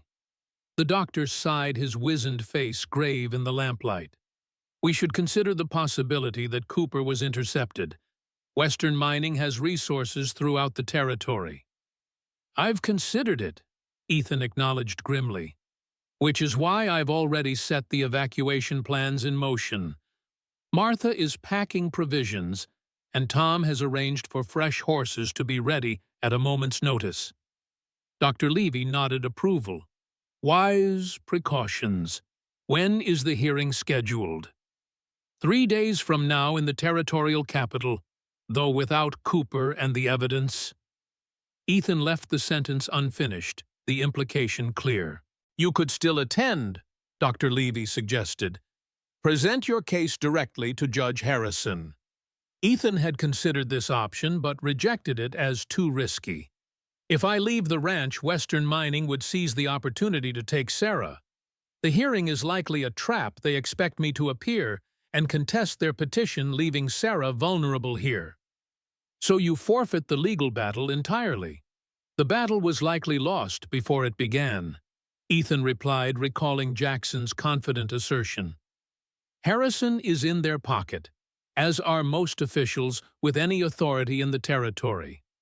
Our only real chance was the evidence. Cooper carried proof so damning that even corrupt officials would hesitate to ignore it. Dr. Levy contemplated this assessment in silence, sipping his coffee. Where will you go? He finally asked. If it comes to flight. West, Ethan replied. Oregon Territory, first, then perhaps California if necessary. Cooper arranged contacts along the route Union Army veterans from our regiment, who've settled throughout the Western Territories. A dangerous journey, especially with a child. Less dangerous than remaining here if Western Mining secures legal authority to take her, Ethan countered. I've seen what happens to children in their operations, Levy. I'll die before I let that happen to Sarah. The doctor nodded, understanding the resolve behind Ethan's words. When do we leave? The question, so simply posed, caught Ethan by surprise. We, Did you think I would abandon you now? Dr. Levy asked with gentle reproach. After everything, besides, a child needs medical care, especially during a difficult journey. Emotion threatened to overcome Ethan at this unexpected loyalty. It won't be comfortable, Levy. We'll be traveling rough, avoiding settlements where we might be recognized. The elderly doctor chuckled softly. My dear boy, I crossed the continent in a wagon with nothing but a medical bag and the clothes on my back. I walked through Sioux territory to reach this godforsaken place because no respectable community would accept a Jewish doctor. Discomfort and I are old acquaintances. The simple declaration reminded Ethan that he wasn't alone in understanding persecution and displacement. Dr. Levy had faced his own battles against prejudice and injustice, yet had retained his compassion and principles. We leave tomorrow night, Ethan decided, after sunset. Whether Cooper returns or not, we can't risk waiting until the hearing date.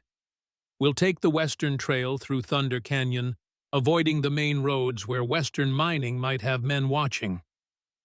Dr. Levy rose, his decision made. I'll prepare my medical supplies and inform Eleanor. She'll want to come as well, you know. I had assumed so, Ethan acknowledged. She's as committed to Sarah's welfare as any of us. As the doctor departed to make his preparations, Ethan remained on the porch, staring into the darkness. The decision to abandon Triple M, the home and legacy he'd spent 15 years building, wasn't easy. Yet, when weighed against Sarah's safety, there was no real choice to make. Tomorrow night, they would leave everything behind and become fugitives from a corrupted law. But they would be together, and Sarah would be safe. In the final calculation, nothing else mattered. The following day passed in careful, quiet preparation. To avoid arousing suspicion from Western Mining's watchers, regular ranch activities continued normally. Horses exercised cattle, tended children at their lessons with Eleanor. But beneath this routine facade, essential supplies were discreetly gathered, maps, consulted weapons, cleaned and loaded. By mid-afternoon, dark clouds had gathered over the mountains, promising an evening storm. Ethan welcomed the development. Rain would reduce visibility and mask their departure, providing an additional layer of protection against pursuit. Sarah had accepted the accelerated timeline with characteristic composure, asking practical questions about what to pack and helping the younger children understand that they would be temporarily separated. Only with Josiah did her resolve waver, as the 6-year-old clung to her, sobbing at the prospect of her leaving. I'll come back for you, she promised, hugging him fiercely. As soon as we're safe. And until then, Tom and Martha will take good care of you. Ethan watched this exchange from the doorway, his heart heavy with the knowledge that such promises, however sincere, might prove impossible to keep. If they were forced to flee beyond the territories, returning for the other children could be years away, if possible at all. As evening approached and the first raindrops began to fall, Ethan called Sarah, Eleanor, and Dr. Levy together for a final review of their plan. They would depart separately after dark. Ethan and Sarah first, followed by Eleanor and Dr. Levy 30 minutes later. They would rendezvous at Thunder Canyon, then proceed together to the first safe house Cooper had arranged a day's ride west. Pack only what you can carry on horseback, Ethan reminded them. One change of clothing, essential supplies, nothing that would identify you if we're separated. What about Mama's diary and certificate? Sarah asked. And my drawings. Those come with us, Ethan assured her. They're small enough to carry and too important to leave behind. As they concluded their preparations, Tom Wilson entered, his expression grave. Riders approaching from the east, he reported. At least 6 moving fast, despite the rain.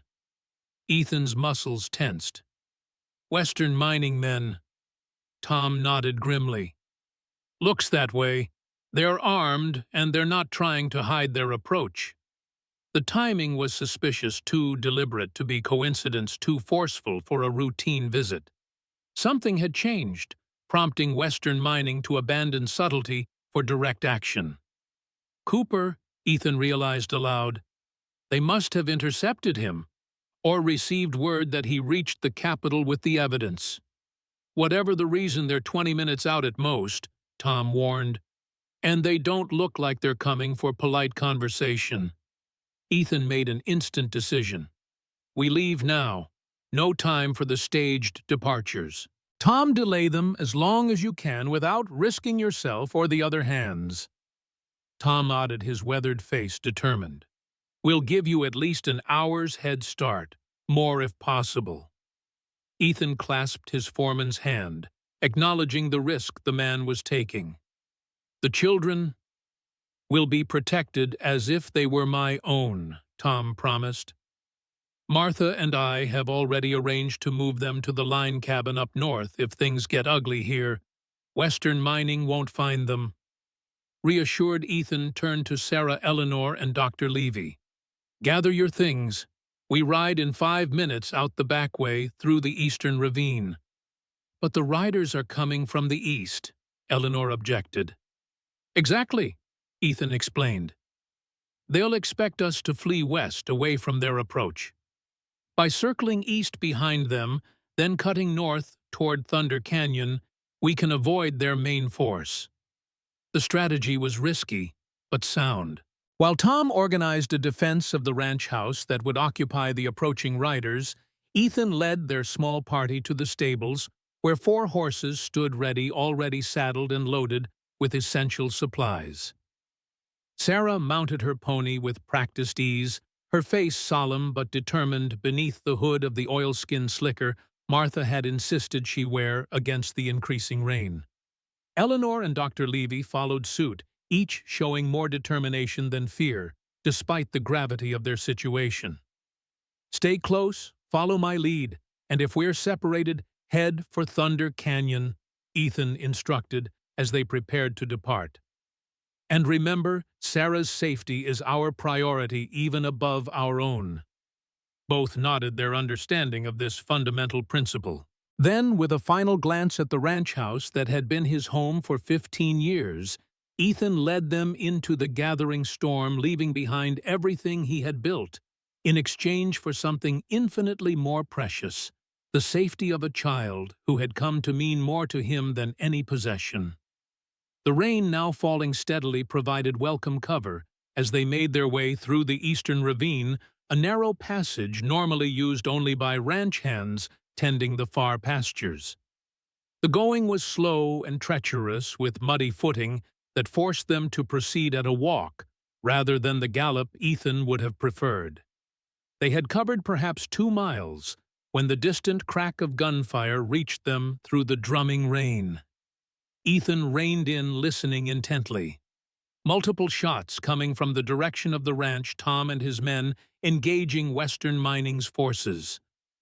They're buying us time, he told the others grimly. We need to make the most of it. Pressing forward, they emerged from the ravine onto open ground just as dusk fully surrendered to night. The rain had intensified to a downpour, reducing visibility to mere yards and transforming the trail into a slippery morass that challenged even the surest-footed mounts. Under normal circumstances, Ethan would have sought shelter until conditions improved. But these were far from normal circumstances, and the storm that hampered their progress also masked their flight and hindered potential pursuit. They would endure discomfort for the sake of safety. By midnight, they had reached the northern approach to Thunder Canyon, having successfully circled behind the forces approaching the ranch. Here, Ethan called a brief halt, allowing the horses to rest, while they all consumed a cold meal of jerky and hardtack beneath the minimal shelter of a rocky overhang. Sarah huddled close to Ethan, her clothes soaked, despite the slicker, her small frame shivering in the damp chill. Yet she uttered no complaint, maintaining the stoic resilience that continued to impress and sadden him in equal measure.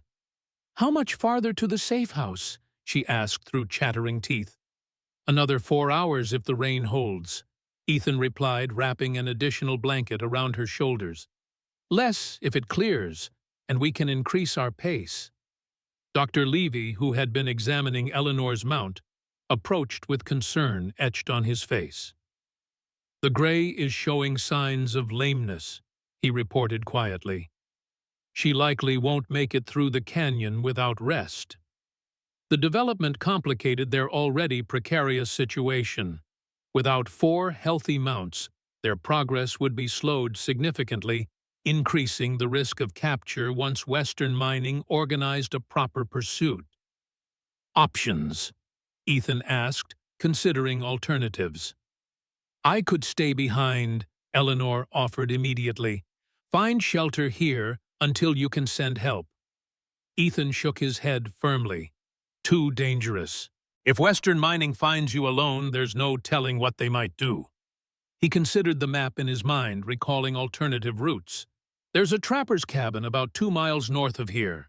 Not ideal, but it would provide shelter while we rest the horse. Or, Dr. Levy suggested hesitantly, Eleanor could ride double with me for short stretches, alternating with walking to spare my mount. Slower, but we'd stay together. After brief discussion, they settled on the latter plan with the understanding that they would reassess at dawn if the gray's condition worsened, or Levy's horse showed signs of strain from the additional burden. As they prepared to continue their journey, a sudden sound from the direction they had come brought them all to alert stillness, horses moving at speed despite the darkness and storm. Pursuit, Ethan concluded grimly. They must have found our trail sooner than expected. How? Eleanor whispered. In this weather, trackers, Sarah answered softly. Miss Cordelia used them to find children who ran away. Men who could follow trails others couldn't see even at night. The explanation was plausible and troubling. If Western Mining had employed skilled trackers, their head start might not provide the safety margin Ethan had counted on. Change of plans, he decided quickly. We need to split up. Before the others could object, he outlined his revised strategy. Dr. Levy, you and Eleanor continue toward Thunder Canyon as planned. Sarah and I will head west through Blackwater Gorge. It's narrower, more dangerous in this weather, but also more difficult to track through. A diversion, Dr. Levy realized. You're drawing pursuit away from us. Ethan nodded. Western Mining wants Sarah. If they spot our trail diverging, they'll follow us, not you. But Blackwater Gorge is treacherous even in good weather, Eleanor protested. With this rain, the flash flood risk. We'll be careful, Ethan interrupted, unwilling to dwell on the dangers. The important thing is reaching Cooper's contact in Silver Springs. If we're not there in 3 days, continue without us to the next safe house on his list. The plan was desperate, born of limited options rather than strategic brilliance. But with skilled trackers closing in and their mounts already stressed, dividing their group offered the best chance of at least some of them escaping capture. Sarah, listening to this exchange with solemn attention, spoke up. I should go with Dr. Levy and Eleanor. The suggestion caught Ethan by surprise. Why? Because they'll follow you, not them, she explained with simple logic. You're who they expect to have me. If I go with Dr. Levy while you leave obvious tracks, they'll follow the wrong trail. The strategy showed remarkable insight for a child her age, but Ethan hesitated. Separating from Sarah, even temporarily, meant entrusting her safety entirely to others, a prospect that filled him with instinctive resistance. It's too risky, he began. If they somehow found Eleanor and Dr. Levy, it's our best chance, Sarah insisted with unexpected firmness. And I'm not afraid. Dr. Levy and Eleanor will protect me until we meet again. Dr. Levy placed a supportive hand on Sarah's shoulder. The child is right, Ethan. Strategically, this offers the highest probability of success. After a moment's further hesitation, Ethan reluctantly nodded his agreement. The plan, though counter to his protective instincts, represented their best option under deteriorating circumstances. 3 days, he told Dr. Levy, his voice tight with suppressed emotion. Silver Springs. The contact is Thomas Whitfield, former Union cavalry. He has a smithy on the north edge of town. We'll be there, Dr. Levy promised solemnly. Ethan knelt before Sarah, gripping her small shoulders gently. You listen to Dr. Levy and Eleanor. Do exactly as they say, and remember our agreement about strangers. Trust no one we don't know, Sarah recited dutifully. Stay hidden, even if they seem friendly. Use the signal whistle if there's danger. Her composure threatened to undo him. This child, who had already endured so much loss and trauma, now faced separation from the one person who had promised never to leave her, all because of corporate greed and corruption that placed profits above basic humanity. I'll find you, he promised fiercely. No matter what happens, remember that. Sarah nodded, her blue eyes steady, despite the fear she must surely feel. I know you will, like Mama found Aunt Rebecca, even when it was hard. The reference to her mother and Aunt's determination strengthened Ethan's resolve. Mary Collins had crossed half a continent to find her sister, driven by familial love and loyalty. He would do no less for Sarah. Without further delay, they enacted their desperate plan. Ethan deliberately left obvious signs of passage heading west toward Blackwater Gorge, while Dr. Levy, Eleanor, and Sarah departed north, taking a more circuitous but less visible route toward Thunder Canyon. Watching them disappear into the rainy darkness, Sarah's small figure almost lost between her adult companions, Ethan experienced a moment of pure primal fear, unlike anything he'd felt in years. Not for himself and the dangers he would face, but for Sarah and the tremendous gamble they were taking with her safety. Then, hardening his heart against doubt, he mounted and rode west, creating the most visible trail he could manage under the circumstances. With luck, Western Mining's trackers would follow him, allowing the others to escape undetected. And if not, if the worst occurred, he had to believe that Dr. Levy and Eleanor would protect Sarah with the same fierce dedication he himself felt. The night stretched endlessly as Ethan pushed forward through the storm, deliberately leaving markers that even a novice tracker couldn't miss. Broken branches, clear hoof prints in muddy stretches, a dropped kerchief that could have belonged to a child. All designed to convince pursuers that Sarah traveled with him, drawing danger away from her actual route. By dawn, the rain had finally slackened, though heavy clouds still hung low over the mountains, promising more to come. Ethan paused briefly to rest his exhausted mount and consume a meager breakfast, using the opportunity to listen for signs of pursuit. The forest remained eerily silent, save for the dripping of rainwater from saturated branches, but Ethan harbored no illusions about safety. Western Mining would have organized multiple search parties by now, scouring the territory surrounding Triple M Ranch with single-minded determination. His only advantage was their inability to predict his destination, a temporary edge at best. Remounting, he continued west, planning to maintain this course until nightfall before doubling back north toward Silver Springs.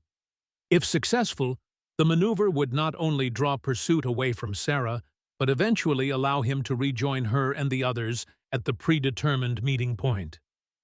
Mid-morning brought the first confirmation that his strategy was working. Pausing to navigate a particularly steep section of trail, Ethan detected movement in the woods behind him.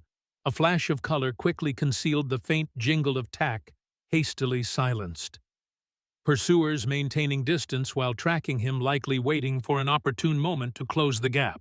Rather than increasing his pace, which would only exhaust his horse faster, Ethan maintained a steady but sustainable rhythm, occasionally leaving additional evidence of Sarah's supposed presence, a small footprint pressed into soft earth, a hair ribbon snagged on a bush.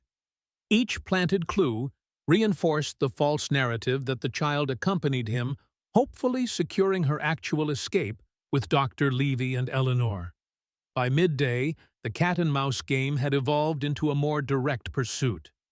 His followers, perhaps growing impatient or receiving reinforcements, abandoned subtlety for speed, forcing Ethan to push his mount harder than he would have preferred. The chase continued through deteriorating weather, with rain returning in blinding sheets that transformed the trail into a treacherous ribbon of mud.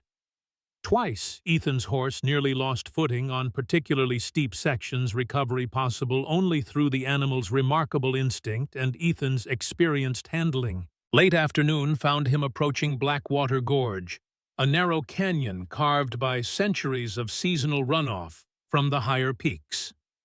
Under normal conditions, the passage offered a challenging but navigable shortcut toward the Western Territories. With recent rains, however, it represented a deadly gamble that no rational traveler would attempt, which made it the perfect diversion. Ethan had no intention of actually entering the gorge, knowing the almost certain death that awaited in its flash flood-prone confines during a storm.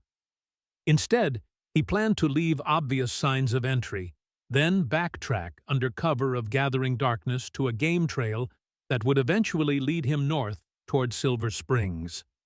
The ploy might buy crucial hours, while his pursuers either searched the gorge or waited for him to emerge from its western end. Time Sarah, Dr. Levy, and Eleanor could use to distance themselves from danger. As he approached the gorge entrance, however, a disturbing sight stopped him cold. Fresh tracks in the mud, multiple horses heading into the canyon despite the obvious danger. And among them, unmistakable even to his untrained eye, the smaller prints of a pony similar to Sarah's. Dismounting to examine the sign more closely, Ethan felt ice form in his veins. These weren't random travelers, but Dr. Levy, Eleanor, and Sarah, their distinctive pattern of two horses, one carrying double riders for stretches, and a pony clearly visible despite the rain's attempts to erase them. But why would they have come this way? The plan had been for them to take the northern route through Thunder Canyon, not the treacherous western passage through Blackwater Gorge. Something must have gone catastrophically wrong to force such a desperate change. Without hesitation, Ethan remounted and urged his tired horse forward into the gorge. Whatever danger awaited within its narrow walls paled compared to the thought of Sarah facing it without his protection. The gorge closed around him like a trap, its towering walls blocking much of the already dim daylight, creating a twilight realm of shadow and echoing water. The trail, more suggestion than actual path, hugged the canyon wall, occasionally disappearing beneath standing pools left by the recent rains. Ethan proceeded with agonizing caution, aware that speed could prove fatal in such conditions. The tracks remained visible, telling a troubling story of difficult passage places where riders had dismounted to lead their horses over particularly challenging stretches, spots where someone, small Sarah, undoubtedly had slipped and been helped up again. He had progressed perhaps a mile into the gorge when a sound reached him that transformed concern into terror, the distinctive roar of approaching water echoing off the canyon walls with growing intensity.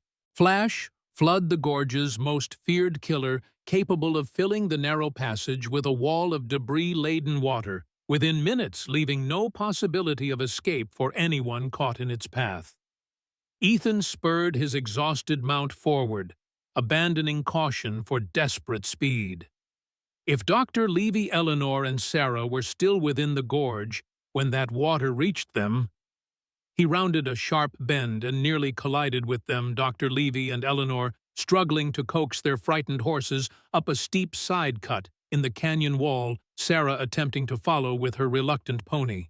All three looked up in shock at his sudden appearance. "Ethan!"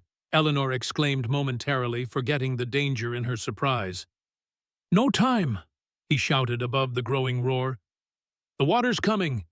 Get to higher ground!" The side cut, they had found more game trail than human path, offered their only chance of escaping the approaching flood. But it was steep, slippery with mud, and barely wide enough for the horses to navigate. Dismounting, Ethan took control of Sarah's pony, using his strength to practically drag the reluctant animal up the initial slope, while Sarah scrambled ahead on foot. Dr. Levy and Eleanor followed the doctor, struggling visibly with the exertion, but maintaining determined progress. The roar crescendoed behind them, and Ethan glanced back to witness a sight few ever lived, to describe a solid wall of churning brown water filling the gorge from wall to wall, carrying uprooted trees and boulders in its inexorable advance. Their escape margin measured in seconds rather than minutes. With a final desperate effort, they reached a ledge above the gorge's high water mark, pressing themselves against the canyon wall as the torrent surged beneath them. Ethan pulled Sarah close, sheltering her from the spray and flying debris as the flood claimed the path they had just navigated. The violence of the water's passage was breathtaking, a display of nature's raw power that humbled human concerns by comparison. Within moments, all the evidence of their presence in the gorge had been obliterated, swept away by the relentless current. When the initial surge subsided, leaving the gorge filled with swiftly moving water that would render it impassable for days, Ethan turned to Dr. Levy with the obvious question. "Why did you come this way?" The plan was Thunder Canyon. The doctor's expression was grim, despite their narrow escape. "Western Mining had men watching the northern approach. We nearly rode straight into them before Eleanor spotted their camp. We had no choice but to try this route," Eleanor added, still breathless from their climb. "We couldn't risk capture, not with Sarah." Ethan nodded his understanding, though the danger they had faced chilled him.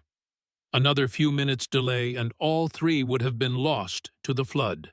"What about you?" Sarah asked, her voice small but steady, despite the trauma of their near miss. "Were they following you to—" "Yes," he confirmed. "But that's a good thing in this case. They'll assume we've all been caught in the flood. It might buy us valuable time." The realization brought a measure of hope to their dire circumstances. Western Mining's pursuit would likely focus on the gorge's western exit, waiting for survivors who would never emerge.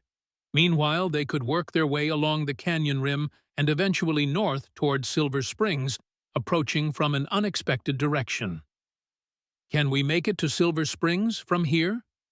Dr. Levy asked, clearly concerned about the additional distance and difficulty this route would entail. Ethan considered their situation realistically. Their horses were exhausted, supplies limited, and the terrain ahead challenging even in good conditions. But the alternative, returning east toward Redemption Springs and Western Mining's strongest presence, was unthinkable. He decided firmly. "It will take an extra day, perhaps two, but the gorge has given us an unexpected advantage. Everyone who might pursue us now believes we've been swept away by the flood." "Dead men can't be hunted," Dr. Levy observed with grim satisfaction. "Precisely," Ethan agreed. "For the first time since this began, we might actually be safe. At least temporarily." As they prepared to continue their journey along the precarious rim trail, Sarah approached Ethan, her expression solemn despite their reprieve. "I knew you'd find us," she said simply. "Even when Dr. Levy was worried, I told him you'd come." The simple faith humbled him anew. Despite his failure to protect Rebecca all those years ago, despite the desperate gamble of their separation, Sarah's trust had never wavered. "I will always find you," he promised, meaning it with every fiber of his being. No matter what. With renewed determination, they began the arduous journey along the canyon rim. Their destination still distant, but their resolve strengthened by the bond that had brought them together against all odds, a bond forged in hardship but tempered by something stronger than mere survival, the unbreakable connection of chosen family. Silver Springs emerged from the misty landscape like a mirage.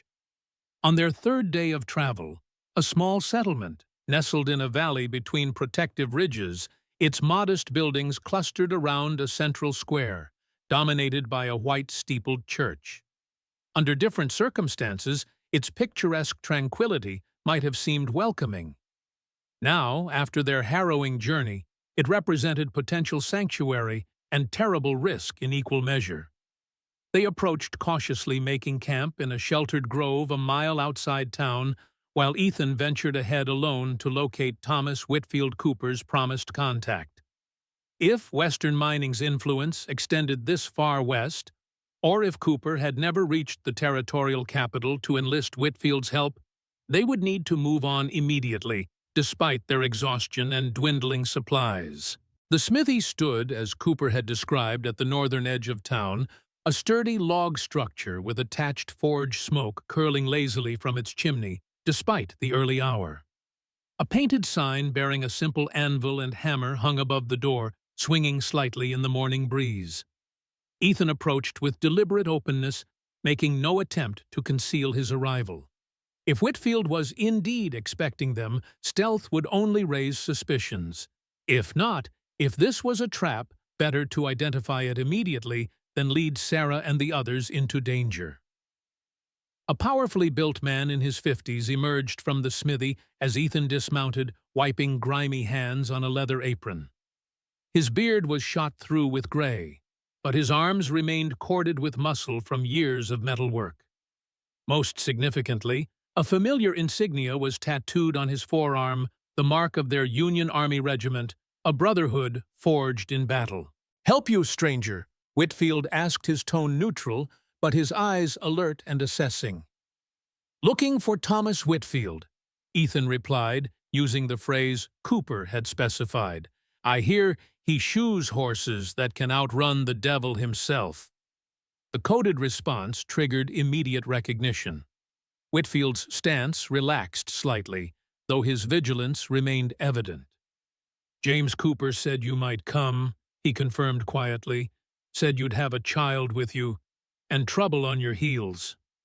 Ethan nodded. "The child and 2 others are waiting safely outside town. As for trouble, we may have temporarily lost it, but I don't expect that to last." Whitfield glanced around the quiet street before responding. "Best bring them in after dark. I've got rooms prepared above the smithy. Simple but secure." He lowered his voice further. "You should know Cooper never reached the capital. Word came 2 days ago that he was found dead on the trail. Ambushed by the looks of it." The confirmation of Ethan's worst fears hit like a physical blow. Cooper, his oldest friend, a man of unwavering principle in a territory where such qualities were increasingly rare, gone almost certainly at Western Mining's command. "And the documents he was carrying?" Ethan asked, though he already suspected the answer. "Missing," Whitfield confirmed grimly, "along with his prisoner. The territorial marshals are investigating, but—" He shrugged the gesture, conveying the futility of expecting justice in a system so thoroughly corrupted. "The hearing proceeded as scheduled yesterday. Judge Harrison ruled in Western Mining's favor, full corporate guardianship of the child Sarah Collins, with authorization to employ all necessary means to secure her return." Whitfield's expression darkened. "There's a substantial reward for information leading to her recovery.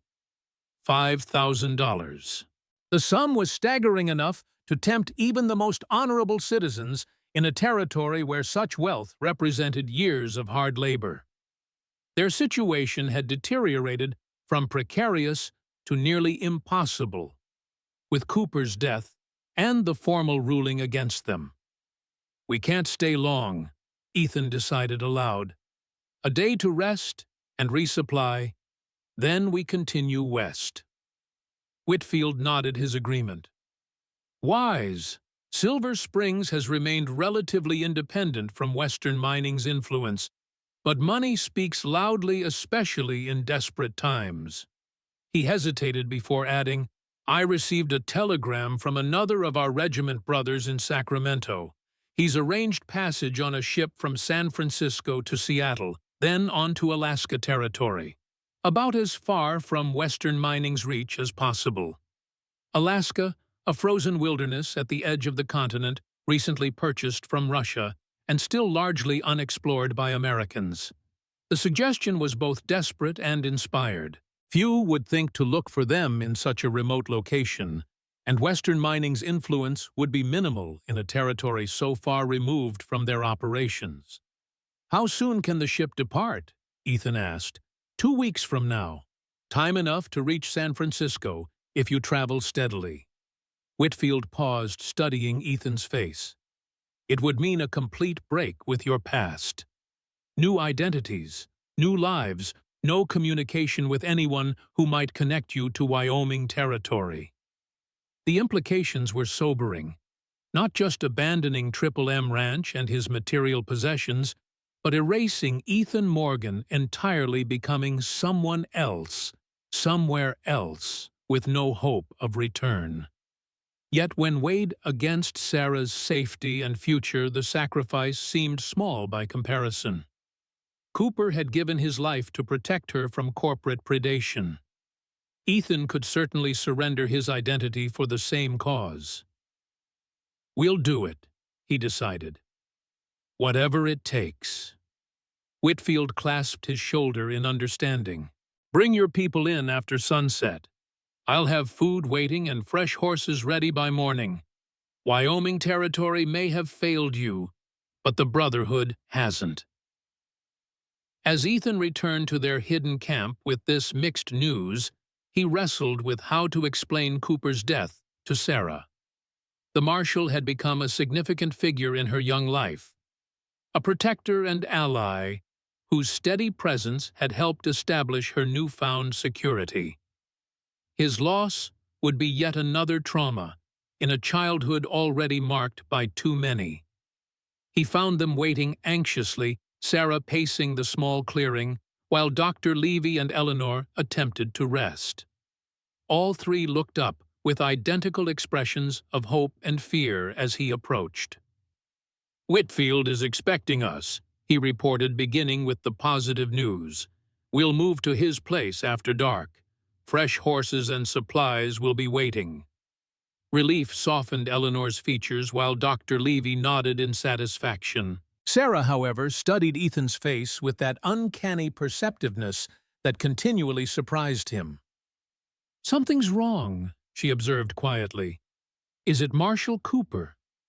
The direct question left no room for evasion or delay. Kneeling to meet her at eye level, Ethan delivered the truth as gently as possible. Yes, Sarah. I'm afraid Cooper was ambushed on his way to the capital. He didn't survive. Grief flashed across her features, followed by a resignation that broke Ethan's heart, the expression of a child who had learned too early that loss was the natural order of things. Did Western mining kill him? She asked, her voice small but steady. We believe so, Ethan confirmed, seeing no point in shielding her from this reality. And they took the documents he was carrying, so the hearing went against us. Judge Harrison granted them guardianship over you. Sarah absorbed this, her young face solemn. What happens now? We keep moving west, Ethan explained. All the way to the coast. There's a ship that can take us to Alaska territory where Western mining can't reach us. Alaska, she repeated, testing the unfamiliar word. Is it very far? Yes, he acknowledged. And very different from Wyoming. Colder with longer winters and shorter summers. We would need new names, new stories about who we are. Sarah considered this, her brow furrowed in thought. Would we still be family, even with new names? Always. Ethan promised firmly. "Nothing can change that, Sarah. Not distance, not new names, not anything." She nodded, accepting this assurance. "Then I don't mind going, as long as we're together." The simple statement encapsulated a wisdom beyond her years, the understanding that home existed not in places or possessions, but in the bonds between people. Despite everything she had endured, Sarah had retained the capacity to focus on what truly mattered. That evening, as promised, they slipped into Silver Springs under cover of darkness, finding welcome sanctuary in Whitfield's modest but secure quarters above the smithy. Hot food, clean clothing, and real beds awaited them, luxuries that seemed almost unimaginable after their days on the trail. While the others retired early, exhausted from their journey, Ethan remained awake, discussing practical arrangements with Whitfield by the smithy's dying forge fire. Their host had already begun preparations for their continued flight, procuring supplies, arranging for a trusted guide to accompany them through potentially hostile territory, drafting documents that would establish their new identities in Alaska. Thomas Morgan and daughter Elizabeth, Whitfield suggested showing Ethan the papers he'd begun preparing. Recently widowed, seeking a fresh start in the Northern Territories, Dr. Levy becomes his father-in-law, Eleanor, the child's governess. Simple, believable, and difficult to disprove. Ethan nodded approval of the cover story, noting with sad amusement how thoroughly Cooper had planned this escape route. Even in death, the marshal continued to protect them. "One thing remains," Whitfield added, his expression grave, as he reached beneath the workbench. "Cooper wanted you to have this, if anything happened to him." He withdrew a small leather satchel, weathered and travel-stained, secured with multiple straps. Inside were copies of the documents Ethan and Cooper had discovered in Carter's cabin, duplicate evidence of Western Mining's criminal operations. "He made copies before leaving M, Whitfield explained. "Sent one set with a trusted messenger to the territorial governor, kept these as insurance." The blacksmith's eyes hardened.